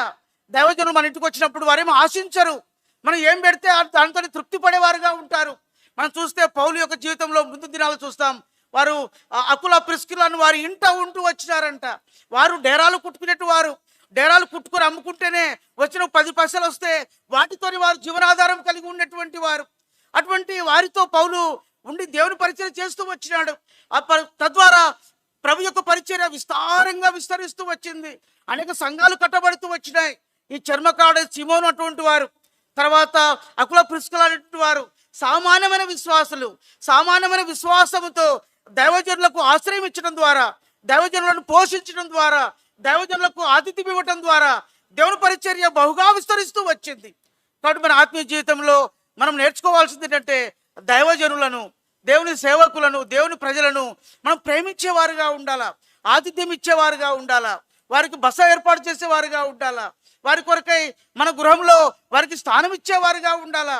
ఒక దైవ సేవకుడు ఎప్పుడైనా సరే మన ఇంటికి రావడానికి ఇష్టపడాలా. మనకు పరిస్థితుల్లో ఉన్నప్పుడు, ఇబ్బందుల్లో ఉన్నప్పుడు, ఇరుకులో ఉన్నప్పుడు, కష్టాల్లో ఉన్నప్పుడు, మనము కన్నీటితో ఉన్నప్పుడు, దుఃఖంతో ఉన్నప్పుడు ఆ దైవ సేవకులైన వారు, దైవజనులైన వారు బయటకు వచ్చి ప్రార్థన చేయడానికి ఇష్టపడాలా. వాళ్ళ ఇంట్లో వద్దులే, వారింటికి వద్దులే అనేటువంటి కాదు. ఇక్కడ పేతురు విషయంలో సీమోను చర్మకారుడైన సీమోను బహుదినములు నివసించాడంట. బహుదినములు తనకున్నటువంటి కొద్దిపాటి ఆదాయంతో, తనకున్నటువంటి కొద్దిపాటి జీవనాధారంతో పేతురును యొప్పేలో ఆయన పోషిస్తూ వచ్చాడు. తద్వారా చర్మకారుడైన సీమోను ఇంటిని ఆధారం చేసుకొని పేతురు అనేకమైన పరిచర్యలు, దేవునికి రాజ్య సువార్తను అనేకులు ప్రభుని అంగీకరించడం చేస్తూ వచ్చినట్టుగా చూస్తాం. తర్వాత మనం ముందుకు వెళ్తే ఆ యొక్క 10వ అధ్యాయంలో కొర్నేలియను చూస్తాం. కొర్నేలి వ్యక్తి ఎక్కడ ఉన్నాడంటే కైసరేలో ఉన్నాడు. చూడండి 10వ అధ్యాయం మొదటి వచనం. ఇటలీ పటాలం అనబడిన పటాలంలో శతాధిపతి అయిన కొర్నేలి అను భక్తిపరుడు ఒకడు కైసరేలో ఉండెను. చూడండి, గమని ఆ పటం చూడండి. దానిలో ఇటలీ లేదు కదా, ఇటలీ లాస్ట్లో ఉంటుంది పైన. చూడమ్మా, వేరే మ్యాప్ చిన్నగా చేయి, అంటే వేరే మ్యాప్ పెట్టు. ఈ కైసరే అనేది ఈ మూలకు ఉంది. ఇటలీ ఎక్కడ ఉంటుందంటే ఇక మనకు సిరియా చూస్తాం, లాస్ట్ సిరియా చూస్తూ ఉన్నాం కదా. చూడండి, ఇంకా పైకి పోవాలి, చిన్నది ఇంకా కొంచెం చిన్నది. అక్కడ రోమ్ ఉంటుంది చూడండి, ఆ రోమ్ ఉంది కదా, అక్కడ ఇటలీ రోమ్ ఈ మూలకు ఉంది చూడండి. ఈ లెఫ్ట్లో పైన ఉంటుంది ఇటలీ. కైసరే ఎక్కడుందంటే రైట్ సైడ్ మూలకు ఉంది. అంటే రోమా సామ్రాజ్యము ఆ దినాల్లో ఎంతగా విస్తరించింది చూడండి. అని క్రీస్తుకు పూర్వం 70వ సంవత్సరం నుండి ఇప్పటికి కూడా రోమా సామ్రాజ్యం ఉంది. అయితే తను విస్తరించినట్టు సామ్రాజ్యం వెనక్కి వెళ్ళిపోయారు. ఇప్పుడు కేవలము యూరోప్లో మాత్రమే ఆ యొక్క ఇటలీ పటాలము, ఆ ఏరియాలో మాత్రమే వారి ఆ సామ్రాజ్యం ఉంది. ప్రస్తుతం అయితే ఇంకో రోజు ఆ రోమా సామ్రాజ్యం గురించి కూడా మనం చూస్తాం. గమనించండి, రోమియోలు అక్కడ ఉన్నారు. ఇటలీ ఈ మూలకు ఉన్నటువంటి రోమా సామ్రాజ్యము ఈ మూలకు ఉన్నటువంటి కైసరే వరకు, జెరూసలేం వరకు విస్తరిస్తూ వచ్చింది. కనుక ఈ కొర్నేలి వ్యక్తి ఎక్కడ అంటే ఇటలీ పటాలంలో అనగా రోమా సామ్రాజ్యంలో ఒక శతాధిపతి. ఈ కొర్నేలేమో కైసరేలో శతాధిపతిగా ఉన్నాడు. సౌలు పౌలుగా మార్చబడక మునుపు యెరూషలేములో శతాధిపతిగా ఉన్నాడు. చూస్తే కొర్నేలి గురించి చాలా లక్షణాలు రాయబడుతూ వచ్చినాయి. అది మన అంశం కాదు. కానీ ఈ కొర్నేలి తన యొక్క ఎంత భక్తిపరుడు గాను, తర్వాత భయభక్తులు కలిగిన వాడు గాను, ఇంటి వారందరితో కూడా భయభక్తి కలిగిన వాడుగా ఉండగా, ప్రజలకు బహుధర్మం చేసేవాడుగా ఉండి ఎల్లప్పుడూ దేవుడికి ప్రార్థన చేసేవాడు. ఒక అధికారిగా ఉంటూ, ఓ శతాధిపతిగా ఉంటూ, ఒక అన్యుడుగా ఉంటూ, ఆయన యూదుడేం కాదు కొర్నేలి, అన్యుడుగా ఉంటూ, ఆ శతాధిపతి అనే ఒక అధికారిగా ఉంటూ, ఇటలీ పటాలం అనే పటాలంలో అనగా రోమా సామ్రాజ్యంలో ఆయన ఒక ఉన్నతమైన అధికారిగా ఉంటూ, ఆయన ఎట్లా ఉన్నాడు, తన కుటుంబం అంతా కూడా దేవుని యందు భయభక్తి కలిగిన వాడిగా ఉంటూ వచ్చాడు. అటువంటి పరిస్థితుల్లో 3వ వచనం చూస్తాము. పగలు ఇంచుమించు 3 గంటల వేళ దేవుని దూత అతని ఎదుటకు వచ్చి, పగలు 3 గంటల సమయంలో దేవుని దూత కొర్నేలి దగ్గర వచ్చి కొర్నేలితో మాట్లాడుతూ ఉన్నాడు. నువ్వు యొప్పేకు మనుషులు పంపించి అక్కడ పేతురు అనే వ్యక్తి, సిమోన్ అని పిలువబడేటువంటి పేతురు, కేఫా ఉన్నాడు, అతను పిలిపించు అని చెప్పాడు. కనుక ఎప్పుడైతే ఇది దేవుని యొక్క స్వరమని, దేవుని యొక్క మాటలని, పరిశుద్ధాత్మ దేవుని యొక్క స్వరమని ఈ కొర్నేలి గ్రహిస్తూ వచ్చాడు. గ్రహించినటువంటి కొర్నేలి ఏం చేశాడంటే తన పనివారిలో 2, తన సైనికుల్లో నమ్మకమైన ఒక సైనికుడిని తీసుకుని 3 ఎక్కడికి పంపాడు? యొప్పేకు పంపాడు. చూడండి, అక్కడే ఉంది ఇక్కడ చరుబమ్మ. ఆ కైసరే దగ్గరలోనే యొప్పే ఉంటుంది. కైసరే నుంచి యొప్పేకు దాదాపు అంటే మన చరిత్ర, మన గూగుల్ మ్యాప్లో చూస్తే 104 కిలోమీటర్లు ఉంటుంది. ఇంకా లాస్ట్ ఇంకా కైసరే ఉంది కదా, 5వ నెంబర్ కైసరే ఉంది. కైసరే పక్కన జొప్ప అని ఉంటుంది చూడండి. కైసరే పక్కల జొప్ప అని ఉంటుంది, ఇంగ్లీష్లో జొప్ప అంటారు. దాని పేరు అక్కడ పక్కలే కైసరే పక్కలే ఉంది చూడండి జొప్ప. అంటే తెలుగు బైబిల్లో యొప్పే అన్నారు, ఇంగ్లీష్లో జొప్ప అంటారు. కాబట్టి యొప్పేలో పేతురు ఉన్నాడు, సీమోను అనే చర్మకారుని ఇంట. ఇప్పుడు దేవుని దూత కొర్నేలుతో మాట్లాడుతూ ఆ యొక్క యొప్పేకు వెళ్ళి సీమోనును పిలిపించమని చెప్తా ఉన్నాడు. అంటే సీమోను అని పిలువబడ్డ పేతురును పిలువమని చెప్తూ వచ్చాడు. ఇప్పుడు కొర్నేలు పంపించాడు మనుషులను. మరి వెళ్ళి వారు ఏ విధంగా పిలిచాలా పేతురును? అయ్యా రా మా యజమాని పిలిచాడంటే పేతురు వస్తాడా? గమనించండి, మనం గత వారంలో చూసాం, మంగళవారం మనం ధ్యానిస్తూ వచ్చినాం. పేతురుకు ఆకలైందంట, ఆకలై భోజనం చేయగోరుతూ వచ్చినాడంట. ఈ 10వ అధ్యాయంలో 10వ వచనంలో చూస్తాం. 10:10 అతడు మిక్కిలి ఆకలి కొని భోజనం చేయగోరేను. ఇంటి వారిగా సిద్ధం చేస్తున్నారు, భోజనం సిద్ధం కాలే, ఆకలిగా ఉంది. ఆ సమయంలో ఏం చేశాడంట? పేతురు మిద్దె మీదకి ఎక్కాడంట. చూడు 9వ వచనంలో, మిద్దె మీదకి ఎక్కి ప్రార్థన చేయుటకు మిద్దె మీదకి ఎక్కాను అని చూస్తాం. ఒకవైపు ఆకలి ఉంది, ఇంకా వంట సిద్ధం కాలేదు. ఒకవేళ ఆ వంట చేసే వారి దగ్గర ఉంటే వారిని ఏం చేస్తుండొచ్చు, బాగా తొందర పెట్టేవాడేమో. కానీ పేతురు ఆత్మలో నింపబడిన వాడు కనుక వారు సిద్ధం చేసే వరకు ఖాళీ సమయాన్ని వ్యర్థం చేసుకోకుండా ఆ ఇంటి మిద్దె మీదకి ఎక్కాడంట. ప్రార్థన చేస్తూ ఉన్నాడు. ప్రార్థన చేస్తూ ఉండగా ఒక దృశ్యము, ఒక దర్శనం అతను చూస్తూ ఉన్నాడు. ఒక పాత్ర, పెద్ద దుప్పటి వంటి ఒక విధమైన పాత్ర భూమి దిగి వస్తూ చూస్తూ వచ్చినాడు. అందులో ఏమున్నాయంటే భూమి ఎందుండు సకల విధముల చతుస్పాద జంతువులు ఉన్నాయి, ప్రాకు పురుగులు ఉన్నాయి, ఆకాశ పక్షులు ఉన్నాయి. దేవుడు పేతురుతో మాట్లాడుతున్నాడు, పేతురు నువ్వు లేచి చంపుకొని తిను, తీసుకుని వాటి తిను. మనకు శబ్దం వినబడతా ఉంది. అయ్యా నిషిద్ధమైనటువంటి వాటిని, అపవిత్రమైన వాటిని నేను ఎప్పుడు తినలేదు ప్రభువా, వద్దు ప్రభువా అని పేతురు అంటా ఉన్నాడు. అయితే ప్రభు అంటాడు, అటు చూడండి, అక్కడ దేవుడు పవిత్రం చేసిన వాటిని నువ్వు నిషిద్ధమైన వాటిగా ఎంచవద్దని మరలా రెండవ మారు ఆ శబ్దం అతను వినబడెను. ఇలాగ ముమ్మారు జరిగాను. మరలా దేవుడు మాట్లాడుతూ వస్తా ఉన్నాడు పేతురుతో. ఆ యొక్క దుప్పటి వంటి ఒక పాత్ర ఆకాశం నుండి కిందికి దిగిరాగా దాంట్లో చతుస్పాద జంతువులు, నిషిద్ధమైనటువంటివి చతుస్పాద జంతువులు, ప్రాకు పురుగులు, ఆకాశ పక్షులు సమస్తం అందులో ఉన్నాయి. వాటిని చంపుకొని తిను పేతురు, నీకు ఆకలి అవుతుంది కదా అంటే పేతురు అంటాడు, ప్రభు వద్దు ప్రభువా, నిషిద్ధమైన వాటిని, అపవిత్రమైన వాటిని నేను ఎప్పుడు తినలేదు. ముమ్మారు ఈ విధంగా ప్రభువారు మాట్లాడుతూ వచ్చిరాగా అదే సమయంలో కొర్నేలు పంపినటువంటి 3 వ్యక్తులు ఆ ఇంటి తలుపు తట్టి వాకి నిలబడి ఆ యొక్క పేతురు అనే వ్యక్తి ఇక్కడ ఉన్నాడా అంటే వారు ఉన్నారని చెప్తూ వచ్చినాడు. అప్పుడు మళ్ళీ ప్రభువారు మాట్లాడుతూ రెండోసారి ప్రభువారికి దర్శనం. ప్రభు ఆత్మలో పేతురుతో మాట్లాడుతూ, పేతురు నీ కొరకు చూడండి, ఆ మాట చూద్దామండి. 19వ వచనం మధ్య భాగంలో ఉంది. పేతురు ఆ దర్శనం గురించి యోచించుచుండగా ఆత్మ, ఇదిగో 3 మనుషులు నిన్ను వెదకుచున్నారు, నువ్వు లేచి క్రిందికి దిగి సందేహింపక వారితో కూడా వెళ్ళుము, నేను వారిని పంపి ఉన్నానని అతనితో చెప్పాను. నేను అందుకే మనం పాట పాడాం, ప్రభువుని దర్శనం ఉంది సేవ చేయము అని. ఇక్కడ పేతురు ప్రతి పరిచర్యలో కూడా ప్రభుని యొక్క దర్శనం పొంది సేవ చేస్తున్నట్టుగా చూస్తాం. ఇక్కడ మిద్ద మీద ఉన్నాడు, తర్వాత ఆకలితో ఉన్నాడు, ప్రార్థన చేస్తూ ఉన్నాడు, దేవుని దర్శనం చూశాడు. ప్రభు మన చంపుకొని తినమంటా ఉన్నాడు, వద్దు ప్రభువా నిషిద్ధమైన అపవిత్రాన్ని తినను అని చెప్తా ఉన్నాడు. ముమ్మారు జరుగుతూ వచ్చింది. చివరికి ప్రభు అంటా ఉన్నాడు, ఇదిగో నీ కొరకు 3 మనుషులు వచ్చారు, నువ్వు వెళ్ళు, వారు నీకోసమే వచ్చారని చెప్తే కిందికి దిగొచ్చి నువ్వు వెతికేవారు చూడ మాట చదువుదామా.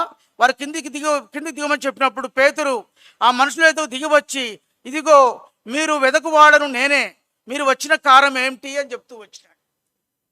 తర్వాత వారు చెప్పారు, కొర్నేలు అంటే మా యజమానుడు ఉన్నాడు, ఆయన భక్తిపరుడు, ఆయన గురించి వాళ్ళు శతాధిపతి, తర్వాత మంచి పేరు పొందినవాడు యూదా జనులందరి వలన, అతడు నీతిమంతుడు, నిన్ను పిలిపించవాలని చెప్పేసి మా పరిశుద్ధ దూత వలన వారు బోధింపబడ్డాడు కనుక మమ్మల్ని పంపిస్తూ వచ్చినాడని చెప్తూ వచ్చినాడు. అక్కడ రాయబడిన మాట గమనించండి. 22వ చివరి భాగం అందరం చదువుదామా. 22వ చివరి భాగం, చివరిగా 22వ వచనం చివరి భాగం, 10వ అధ్యాయం అపోస్తలుల కార్యములు 10వ అధ్యాయం 22వ వచనం చివరి భాగం. అప్పుడు అతడు వారిని లోపలికి పిలిచి ఆతిథ్యం ఇచ్చెను. ఆ మాట గమనించండి, చాలా ప్రాముఖ్యమైన మాట. అప్పుడు అతడు వారిని లోపలికి పిలిచి ఆతిథ్యం ఇచ్చెను. పేతురుకే ఇంకా భోజనం రెడీ కాలే, ఆకలిగా ఉన్నాడు. అయితే అప్పటికి భోజనాలు సిద్ధమైనట్టున్నాయి బహుశా నాకు తెలిసి. వారు వచ్చి మాట్లాడుతూ రాగా, ఇద్దరు ఎవరు? కొర్నేలి యొక్క పనివారు. మూడో వ్యక్తి ఎవరు? కొర్నేలి యొక్క సేవకులలో నమ్మకమైన వాడు. కొర్నేలినే అన్యుడు, కొర్నేలి దగ్గర పనివారుగా ఉన్నారు. పేతురు చూస్తే ఒక అపోస్తలుడుగా పిలువబడ్డాడు. పేతురు ఒక ప్రసంగం చేస్తే 3000 మంది వారు రక్షణ పొందుతూ ఉన్నారు. యూదులందరూ హృదయంలో నరకబడిన వారుగా ఉన్నారు. ఆయన బహుధైర్యంతో వాక్యమును బోధిస్తూ ఉన్నాడు. అయితే లుద్దాలో అయినే అనేటువంటి పక్షవాయువు గల వ్యక్తిని బ్రతికిస్తూ వచ్చిన బాగు చేస్తూ వచ్చినాడు. యొప్పేలో చనిపోయినటువంటి దొరకాని స్త్రీని బ్రతికిస్తూ వచ్చినాడు. ఇంత ప్రాముఖ్యమైన వ్యక్తి, పేరు ప్రఖ్యాతి కలిగిన వ్యక్తి, ఆత్మపూరుడైన వ్యక్తి, దైవజనుడైన వ్యక్తి ఈ పేతురు ఏం చేస్తున్నాడండి? వారికి ఆతిథ్యం ఇచ్చాను, వారితో కలిసి భోజనం చేశాను అని లేదు అక్కడ. ఏం చేశాడంటే అప్పుడు అతడు వారిని లోపలికి పిలిచి ఆతిథ్యం ఇచ్చాను. పనివారికి, ఎవరైతే పంపబడుతూ వచ్చినారో పంపబడిన పనివారికి ఈ పేతురు ఏం చేస్తున్నాడంటే తను తినేదానికి బదులుగా తన ఆకలితో ఉన్నప్పటికీ ఆత్మ ద్వారా తృప్తి పొందిన వాడై, ఆత్మ ద్వారా దర్శనం పొందిన వాడై, ఆత్మ ద్వారా ప్రేరేపించబడిన వాడై ఇప్పుడు వచ్చినటువంటి పనివారికి ఏం చేస్తున్నాడంటే ఆతిథ్యం ఇస్తూ ఉన్నాడు. ఈ పనివారు మనం ఆత్మీయంగా మనం ఆలోచిస్తే ఈ పనివారు దేవుని పరిచారకులకు సాదృశ్యం. వారు యూదులు కావచ్చు, లేదా అన్యులు కావచ్చు, సమరయులు కావచ్చు, లేకుంటే గలిలయులు కావచ్చు, సిరియా వారు కావచ్చు, ఐగుప్తులు కావచ్చు, ఎవరైనా కావచ్చు కాక వారు నిషిద్ధమైన వస్తువులుగా, ప్రాకు పురుగులుగా, చతుస్పాద జంతువులుగా ఉండవచ్చు కాక, వారు అన్యజనులు మాత్రం అయిన వారుగా ఉండవచ్చు కాక. అయితే ఎవరైతే పంపబడుతూ వచ్చినారో, ఎవరైతే దేవుని యొక్క వార్తను తీసుకుని వచ్చారో, ఎవరైతే పంపబడుతూ వచ్చిన వారిని పేతురు ఏం చేస్తున్నాడు? మొట్టమొదటిగా పంపబడిన వారిని లోపలికి పిలిచాడు, పంపబడిన వారికి ఆతిథ్యం ఇస్తూ ఉన్నాడు. గమనించండి, మన ఆత్మీయ జీవితంలో పంపబడిన వారిని మనం ఏ విధంగా ప్రేమిస్తూ ఉన్నాం, పంపబడిన వారిని మనం ఏ విధంగా వారిని పోషిస్తూ ఉన్నాం, పంపబడిన వారిని ఏ విధంగా ఆహ్వానిస్తూ ఉన్నాం, పంపబడిన వారిని మనం ఏ విధంగా రిసీవ్ చేసుకుంటూ ఉన్నాం, పంపబడిన వారి కొరకై మనం ఏ విధంగా పరిచర్య చేస్తూ ఉన్నాం. మన ఆత్మీయ జీవితంలో రెండవదిగా మొట్టమొదటిగా మనం పేతురు విషయంలో చూస్తూ వచ్చినాం. చర్మకారుడైన సీమోను తను సామాన్యమైన వ్యక్తి అయినప్పటికీ దైవజనులకు పోషిస్తూ వచ్చిన వాడుగా చూసాం. రెండవదిగా పేతురు విషయంలో చూస్తే అతను మంచి బోధకుడే, అతను అపోస్తలుడే, యేసుప్రభువుతో పాటు సంచరించిన వాడే, అనేక గొప్ప గొప్ప కార్యములు చేసిన వాడే, స్వస్థత పరిచిన వాడే. తర్వాత పేతురు యోహానుతో పాటు కలిసి 3వ అధ్యాయంలో యెరూషలేము ద్వారం దగ్గర భిక్షమడుకుంటూ కుంటివాన్ని బాగు చేస్తూ వచ్చినాడు. ఎన్ని అద్భుత కార్యాలు చేశాడు. పిల్లలారా, మనకు కొంత బోధించే సామర్థ్యం ఉంటే, పరిచర్య చేసే సామర్థ్యం ఉంటే, దేవుని ఇంట్లో పరిచర్య చేసే సామర్థ్యం ఉంటే, పనివారిని, పంపబడిన వారిని, దేవుని పరిచారకులైన వారి ఎడల వాట్ ఈజ్ అవర్ దృక్పథం, మన దృక్పథం ఎలా ఉంది, వాట్ ఈజ్ అవర్ యాటిట్యూడ్. చాలా మటుకు చిన్న వాళ్ళు వస్తే, పని వాళ్ళు వస్తే వారిని ఏపో వాపో ఇపో అని చెప్పి ఇష్టం మాట్లాడేవారుగా ఉంటాం. We should not give respect to them. ఇక్కడ పేతురు మనకు ఎంత పాఠం నేర్పిస్తున్నాడంటే, అంత దైవజనుడు, ఆత్మలో నింపబడిన వాడు, దేవుని చేత దర్శనములు పొందుతున్నవాడు, దర్శనం ద్వారా దేవుని చేత బోధించబడి నడిపించబడుతున్నటువంటి వ్యక్తి, అనేక మంది రక్షించబడుతూ ఉండగా ఆయన బోధిస్తూ ఉంటే అనేక హృదయంలో నరకబడేవారుగా ఉంటుండగా అటువంటి ఆత్మపూర్ణమైనటువంటి పేతురు పనివారిని లోపలికి పిలిచి ఆతిథ్యం ఇస్తూ ఉన్నాడు. ఎంత తగ్గింపుతో ప్రభు యొక్క ప్రజలను బట్టి ఎంతగా తను తాను లోబరుచుకుంటున్నాడో అర్థమవుతా ఉంది. అప్పుడే ప్రియమైన వారలారా, మనం దేవుని కార్యాలు బహు బలమైనవిగా చేయగలం. ఎప్పుడు మనము నన్ను బలపరచు అనేందే నేను సమస్తము చేయగలను ఎప్పుడు చేస్తాం? నన్ను బలపరచు దేవుడు ఎప్పుడు బలపరుస్తాడు? మనం తగ్గించుకున్నప్పుడు, విధేయత కలిగినప్పుడు, పంపబడిన వారిని ఆత్మలో గుర్తించినప్పుడు, దైవ సేవకులైన వారిని ఆత్మలో గుర్తించి వారిని పోషించినప్పుడు, వారికి ఆశ్రయం ఇచ్చినప్పుడు, వారిని మనము సంరక్షించి వారి ద్వారా దేవుని కార్యములు జరుగుటకు మనం ప్రోత్సాహపరుస్తూ వచ్చినప్పుడు మనం కూడా ఆత్మలో బలపరచబడగలం. ఆ బలమును పొంది దేవుని యొక్క బలమైన కార్యములు చేయగలుగుతూ వస్తాం. పేతురు వారు ఆతిథ్యం ఇచ్చాడు. తర్వాత వారితో పాటు కలిసి ఆ యొప్పే నుంచి కైసరకు వెళ్ళాడు. కైసరలో కొర్నేలు ఇంటికి వెళ్ళాడు. వెళ్ళేసరికి కొర్నేలు ఏం చేశాడంటే బంధువులను, స్నేహితులను అందరిని పిలుచుకుంటూ వచ్చాడు. వారి మధ్య చేరి వారికి దేవుని యొక్క వాక్యంను ప్రకటిస్తూ వస్తూ ఉన్నాడు. చూడండి, ప్రకటిస్తూ ఉండగా చదవడం మాట చదువుకొని ముగించుకుందామండి. కొంత ముందుకు వెళ్దాం. 10వ అధ్యాయం, అపోస్తలుల కార్యం 10వ అధ్యాయం 44, 45, 46 వచ్చిన కలిసి చదువుదామండి. 44 నుండి. పేతురు ఈ మాటలు ఇంకా చెప్పుచుండగా అతని బోధ విన్న వారందరి మీదికి పరిశుద్ధాత్మ దిగెను. సున్నతి పొందిన వారిలో పేతురుతో కూడా వచ్చిన విశ్వాసులందరూ పరిశుద్ధాత్మ వరము అన్యజనుల మీద సైతము కుమ్మరింపబడి చూచి విభ్రాంతి నొందిరి. ఏలైనగా వారు భాషలతో మాట్లాడుచు దేవుని గణపరచుచుండగా వినిరి. తర్వాత చూస్తాము వారికి బాప్తిసం బాప్తిసం ఇచ్చినట్టుగా చూస్తాం. 11వ అధ్యాయం మొదటి వచనంలో చూస్తాం, అన్యజనులను దేవుని వాక్యం అంగీకరించిరని అపోస్తలులను యూదయ ఎందంతటనున్న సహోదరులను వినిరి. మెయిన్ ఇది నా అంశం. ఎందుకు పేతురు గురించి ఇంత చరిత్ర చెప్పాల్సి వచ్చిందంటే, పౌలుకున్నటువంటి పిలుపు ఏంటంటే, నువ్వు అన్యజనుల యొద్దకు వెళ్ళి స్వార్థ ప్రకటించు, అన్యజనుల యొద్దకు నేను పంపుతా అని చెప్పినటువంటి ప్రభువు. ఇప్పుడు పేతురు యెరూషలేము నుండి తార్సుకు వెళ్ళాడు. తార్సులో కూడా యూదుల మధ్యనే ఉన్నాడు, తన బంధువుల మధ్యనే ఉన్నాడు. అన్యజనుల యొద్దకు ఎలా వెళ్ళాలో తెలియదు. కనుక పౌలు అన్యజనుల యొద్దకు వెళ్ళి స్వార్థ ప్రకటించినట్లుగా దేవుడు చేసే కార్యం ఏంటంటే, పేతురును ఆయుధముగా వాడుకొని కొర్నేలికి దర్శనం ఇచ్చి, కొర్నేలి ద్వారా ఆ యొక్క పేతురును కొర్నేలి ఇంటికి తీసుకొని వచ్చి, కొర్నేలి ఇంటిలో పేతురు వాక్యము బోధిస్తూ ఉండగా ఆ యొక్క పరిశుద్ధాత్మ దేవుడు ఆ కొర్నేలి ఇంటిని నింపుతురాగా అక్కడ ఉన్నటువంటి వారందరూ కూడా, యూదులేమి విశ్వాసులేమి అన్య జనాంగం అందరూ కూడా పరిశుద్ధాత్మను పొంది అన్య భాషతో మాట్లాడుతూ ఉండగా వారందరూ కూడా బాప్తిసం తీసుకున్నట్టుగా చూస్తాం. అప్పుడు అన్యజనులకు కూడా రాయబడింది, అన్యజనులు కూడా దేవుని వాక్యం అంగీకరించిరని అపోస్తలులను యూదయ ఎందంతటి సహోదరులు కూడా వింటూ వచ్చారు. 11వ అధ్యాయం రాయబడింది. 11వ అధ్యాయం ఇంకో వచనం చదువుదాం. 11వ అధ్యాయం చూడండి, 18వ వచనం. 11, 18 అందరు కలిసి చదువుదామండి. 11వ అధ్యాయం 18వ వచనం. వారు ఈ మాటలు విని మరేమి అడ్డము చెప్పక, అట్లయితే అన్యజనులకును దేవుడు జీవార్థమైన మారు మనసు దయచేసి ఉన్నాడని చెప్పుకొనుచు దేవుని మహిమపరచిరి. ఎవరికండి? అన్యజనులకు కూడా దేవుడు జీవార్థమైన మారు మనసు దయచేసి ఉన్నాడు. యూదులకు మాత్రమే కాదు. ఇంతకుముందు ఆయన యూదుల రాజని ఆ యొక్క శిలువ పైన ఆ యొక్క పిలాతు కొట్టించినప్పుడు మరి ఆయన యూదులకు మాత్రమే రాజనుకుంటా ఉంటిమి, యూదులకు మాత్రమే మెస్సియా వస్తాడని నమ్ముతూ ఉంటిమి.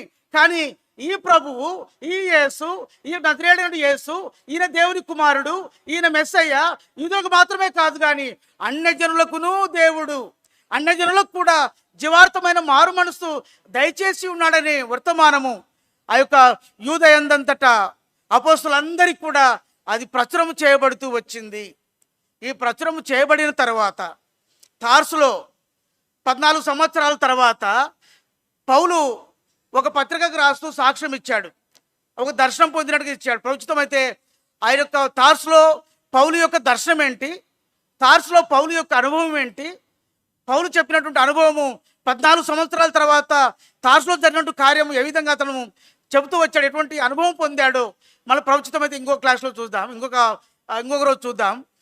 ఈ దినం గమనించండి, అన్యజనులకు కూడా దేవుడు జీవార్థమైన మారు మనసు అనుగ్రహించాడు.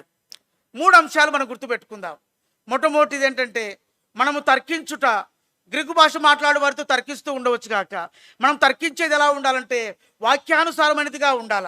మనం బోధించినా, మనం మాట్లాడినా, మనం తర్కించినా ఆత్మ ద్వారా నింపబడి మనము ఆత్మానుసారంగా వాక్యమును పోలిన వారమై వాక్యమును చూపించి రెఫరెన్స్లతో సహా మనం వాక్యము ద్వారా మనం మాట్లాడేవారుగా తర్కించేవారుగా ఉండాలి.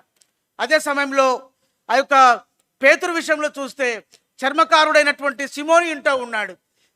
ఒక సామాన్యమైన వ్యక్తి దైవజనుడు పేతురును పోషిస్తూ వచ్చినాడు, స్థానం ఇస్తూ వచ్చినాడు, ఆశ్రయం ఇస్తూ వచ్చినాడు. ఆ యొక్క పేతురును తన గృహంలో ఉంచుకుంటూ వచ్చాడు. తనకు కలిగినటువంటి కొద్ది వాటిలోనే పేతురును అతను పోషిస్తూ ఉండగా, పేతురు చర్మకారుడైన సిమోని ఇంటిని ఆధారం చేసుకొని ఆయా పట్టణాల్లో, ఆయా ప్రాంతాల్లో దేవుని సువార్తను బహు విరివిగా ప్రకటించినట్టుగా చూస్తాం. కనుక దేవుడు సిమోని ఇంటిని ఆశీర్వదించాడు. మనకు ఆశీర్వాదాలు ఊరికే రావు. సామాన్యంగా నాకు ఆశీర్వదించు, నా కూతురు బాగా చదవాలా, నా కొడుకు బాగా చదవాలా, నా పిల్లలకు ఉద్యోగాలు రావాలా, నా పిల్లలకు పెళ్ళిళ్ళు కావాలా, మేము మంచిగా ఆత్మీయంగా ఉండాలా, భౌతికంగా ఉండాలా, ఆర్థికంగా ఉండాలా, చాలా చక్కగా ఉండాలా, ఏ కష్టాలు మాకొద్దు, ఏ ఇబ్బందులు మాకొద్దు అనుకుంటే కుదరదు. ఇవన్నీ రావాలంటే మనము దేవుని పరిచర్య అనగా దేవుని ప్రజలైన వారికి, దేవుని సేవకులైన వారిని, దైవజనులైన వారిని ఏ విధంగా వారిని ఆహ్వానిస్తున్నాం, వారిని ఏ విధంగా పోషిస్తున్నాం, వారి అక్కర ఏ విధంగా తీరుస్తున్నాం. వారిని మనం పోషించడం ద్వారా, వారి అక్కర తీర్చడం ద్వారా, వారిని మనం బలపరచడం ద్వారా వారు దేవుని పని చేస్తూ ఉన్నారు. దేవుని పని చేసే దాన్ని బట్టి అక్కడ దేవుని పనిలో కార్యం జరుగుతుండగా, ఆ కార్యంలో నీకు నాకు పాలు పంపులు ఉంటుండగా నీవు నేను కూడా ఆశీర్వాదం పొందేవారుగా ఉంటాం. ఆశీర్వాదం ఆ విధంగా వస్తాయి, కానీ ప్రభా నన్ను ఆశీర్వదించు అంటే ఆశీర్వాదాలు రావు. రెండవదిగా అన్యజనులకు కూడా దేవుడు జీవార్థమైన మారు మనసు దయచేసి ఉండగా, మనం దేవుడు తన సంఘంలో ఓ పరిచారకునిగా, ఒక బోధకునిగా, ఓ సండే స్కూల్ టీచర్స్గా, ఒక యూత్ వర్కర్గా మన మందిరంలో ఆ పరిచర్యలు చేస్తూ ఉండగా, దేవుడు మనం దినాలు గడిచే కొలది ఆత్మీయంగా మన యొక్క ప్రవర్తనను బట్టి దేవుడు కొంత హెచ్చిస్తూ ఉన్న కొలది ప్రభు ఎంతగా హెచ్చిస్తూ వస్తాడో మనం అంతగా దీనులము చేయబడుతూ రావాలా. పేతురును దేవుడు ఎంతగా హెచ్చిస్తూ వచ్చాడు. ప్రభు ఉన్నప్పుడు పేతురు అంటాడు, ప్రభువా నేను ఎరగని ముమ్మారు మాట చెప్తావంటే నేను చెప్పను ప్రభువా, నేను ఎరగనని చెప్పను, నేను చస్తాను కానీ ఆ విధంగా చెప్పనంటే, చూడు పేతురు నువ్వు ముమ్మారు బొంకకి మునుపు కోడి కుయ్యదు అని చెప్తూ వచ్చాడు. ప్రభు ఎవరో ఎరగనని చెప్పినటువంటి పేతురు, ప్రభు ఎవరో ఎరగని చెప్పి బొంకినటువంటి పేతురు ఇప్పుడు ఎక్కడికి వచ్చాడంటే సింహాసనం మీదకి వచ్చాడు, అది గద్దె మీదకి వచ్చాడు, వాక్యం బోధించేవాడుగా ఉన్నాడు, ఆత్మపూర్ణుడవుతూ వచ్చినాడు, దర్శనములు పొందుతూ ఉన్నాడు, స్వస్థతనిస్తూ ఉన్నాడు, చనిపోయిన వారు లేపుతూ ఉన్నాడు. ఆత్మీయ ఎంతగా పేతురు ఆత్మలో ఎంతగా బలపరచబడుతూ వచ్చినాడో చూస్తాం. అంతగా ఎదిగిన పేతురు రాయబడింది, పనివారు వస్తే పనివారిని లోపలికి పిలిచి వారికి ఆతిథ్యం ఇచ్చాడు. పేతురు ఆతిథ్యం ఇచ్చాడు. వారి ఇంట్లో పిలిచి ఇదిగో వాళ్ళు వచ్చినారు, వాళ్ళకి భోజనం పెట్టండి నేను చెప్పలే. పేతురు స్వయంగా వారికి ఆతిథ్యం ఇచ్చినట్టుగా చూస్తూ ఉన్నాం. లోపలికి పిలిచి వారికి ఆతిథ్యం ఇచ్చను. ప్రియులారా, మనం ఎంత ఎదిగినా, ఆత్మీయంగా ఎంత బలపరచబడుతూ వచ్చినా, ఆత్మలో మనం ఎటువంటి స్థానంలోకి వెళ్ళినా, ఏ స్థానం సంఘంలో మనం కలిగి ఉన్నప్పటికీ కూడా మన స్థానాన్ని బట్టి మనం అతిశయించక గర్వించక పేతురు వలె ఒదిగి ఉన్నప్పుడు పంపబడిన వారిని, పనివారిని, దేవుని పనివారిని, దేవుని సేవ చేసేవారిని, దేవుని పరిచయం చేసేవారిని మనం ప్రేమిస్తూ వచ్చినప్పుడు దేవుడు మనల్ని ఇంకా ఆశీర్వదించేవాడుగా ఉంటాడు. ప్రేమ గమనించండి, పౌలు యొక్క పిలుపు ఏంటంటే అన్యజనుల యొద్దకు వెళ్ళి సువార్త ప్రకటించాలి. 9:15, 22:15 ప్రకారం, 22:21 ప్రకారం. కాబట్టి తాసుకు వెళ్ళాడు. అన్యజనులు ఎట్లా ప్రకటించాలో తెలియదు. అయితే పేతురు కొర్నేలి ఇంటిలో చేసిన కార్యమును బట్టి అనేకులకు, అపోస్తులందరికీ, యూదులందరికీ, యూదయ, సమరయ, గలిలయ ఈ ప్రాంతంలన్నింటిలో కూడా అన్యజనులకు సైతం దేవుడు జీవార్థమైన మారుమనసు అనుగ్రహించాడు. అంటే ఇప్పుడు పౌలు ఏం చేస్తున్నాడంటే తార్సులో అన్యులైన వారికి స్వార్థ ప్రకటించడం ఆరంభిస్తూ వచ్చినాడు. అనగా దేవుడు నీ ఎడల ఏ పిలుపు కలిగి ఉన్నాడు, ఏ పిలుపుతో నేను పిలిచాడో, ఏ ఏర్పాటు కలిగి ఉన్నాడో, నీ ఎడల ఎటువంటి సంకల్పం కలిగి ఉన్నాడో, ఆ ఉద్దేశము, ఆ సంకల్పము, ఆ ప్రణాళిక, ఆ పిలుపు నెరవేర్చబడాలంటే దాని బ్యాక్గ్రౌండ్లో దేవుడు కార్యం చేస్తాడు. నీ పిలుపు కొరకై దేవుడు ప్రయాసపడతాడు. నీ ఏర్పాటును నిశ్చయించే దాని కొరకై దేవుడు కష్టపడతాడు. నీ ప్రణాళికను సిద్ధం చేసే దాని కొరకై దేవుడు దివరాత్రులు నీ కొరకై మొరుపెట్టేవాడుగా ఉంటాడు. అందుకని అంటాడు, ఉచ్చరింప శక్యము కాని మూలులతో ఆయన తండ్రి యొక్క విజ్ఞాపనం చేస్తూ ఉన్నాడు. ఎందుకంటే నా ప్రియకుమారుడు, నా ప్రియకుమార్తె, వారికి ఉన్నట్టు పిలుపు ఇది, వారికి ఉన్న ఏర్పాటు ఇది, వారి భవిష్యత్తులో వారి పక్కన నిర్ణయించిన నిర్ణయం ఇది. అందుకొరకై ఏమైతే ఏర్పాటు చేయాలో, ఏం సిద్ధపరచాలో సమస్తము సిద్ధపరుస్తూ ఉన్నాడు. యోసేపును వాళ్ళ అన్నలు గుంతలు వేసేది ప్రభువు తెలుసు. పోతిఫరు భార్య అతన్ని బలవంతం చేస్తుందని ప్రభు తెలుసు. యోసేపును చెరసాలలో వేస్తారని ప్రభు తెలిసిన ప్రభు ఆ యొక్క యోసేపును అనుమతిస్తూ వచ్చినాడు. ఎలా అనుమతించాడంటే పోతిఫరు ఆ యొక్క యోసేపును మరణశిక్ష విధించాలా, అయినప్పటికీ మరణశిక్ష విధించకుండా చెరసాలలో వేసేటట్టుగా దేవుడు పోతిఫరు యొక్క మనసు మార్చాడు. పోతిఫరులో కార్యం చేశాడు, చెరసాలలో వేయినట్టుగా చేశాడు. చెరసాల నుండి ఆ ఐగుప్తు రాజ్యంలో ఫరో అంతటి వాడిగా యోసేపు చేయడం కొరకై దేవుడు ఎంతగా ప్రయాసపడ్డాడు. ఎంతగా ఆ యొక్క యోసేపు వెళ్ళిన చోటుకెల్లా ప్రభు ఆత్మదేవుడు వెళ్ళి ఎంత కార్యం చేస్తూ వచ్చినాడో చూస్తాం. మన విషయంలో కూడా దేవుడు కొంత ఆలస్యం కావచ్చు. దేవుడు చేసే కార్యాలు, దేవుడు ఇచ్చే ఆశీర్వాదాలు, దేవుడు మన ఇళ్ళలో కలిగిన ప్రణాళిక నెరవేర్పు కొంత ఆలస్యం కావచ్చు గాక దేవుడు తప్పక నెరవేరుస్తాడు. నువ్వు బాహాటంగా అనుకుంటుండొచ్చు, ఎవరిని కనపడట్లేదు. దేవుడు ఏం చేస్తున్నాడబ్బా, ఏం కార్యం చేస్తున్నాడబ్బా, దేవుడు ఎలా నాకు కార్యం చేస్తాడు, నాకు ఎలా మేలు చేస్తాడు, నేను ఇలా ఉండాల్సిందేనా?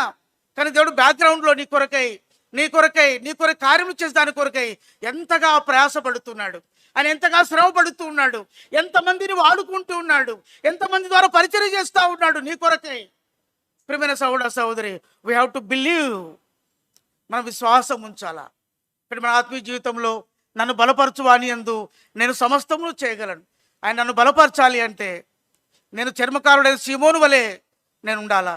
ఆయన నన్ను బలపరచాలి అంటే పేతురు వలె నేను తగ్గించుకొని విధేయుడినై ప్రభు కార్యం చేయాలా.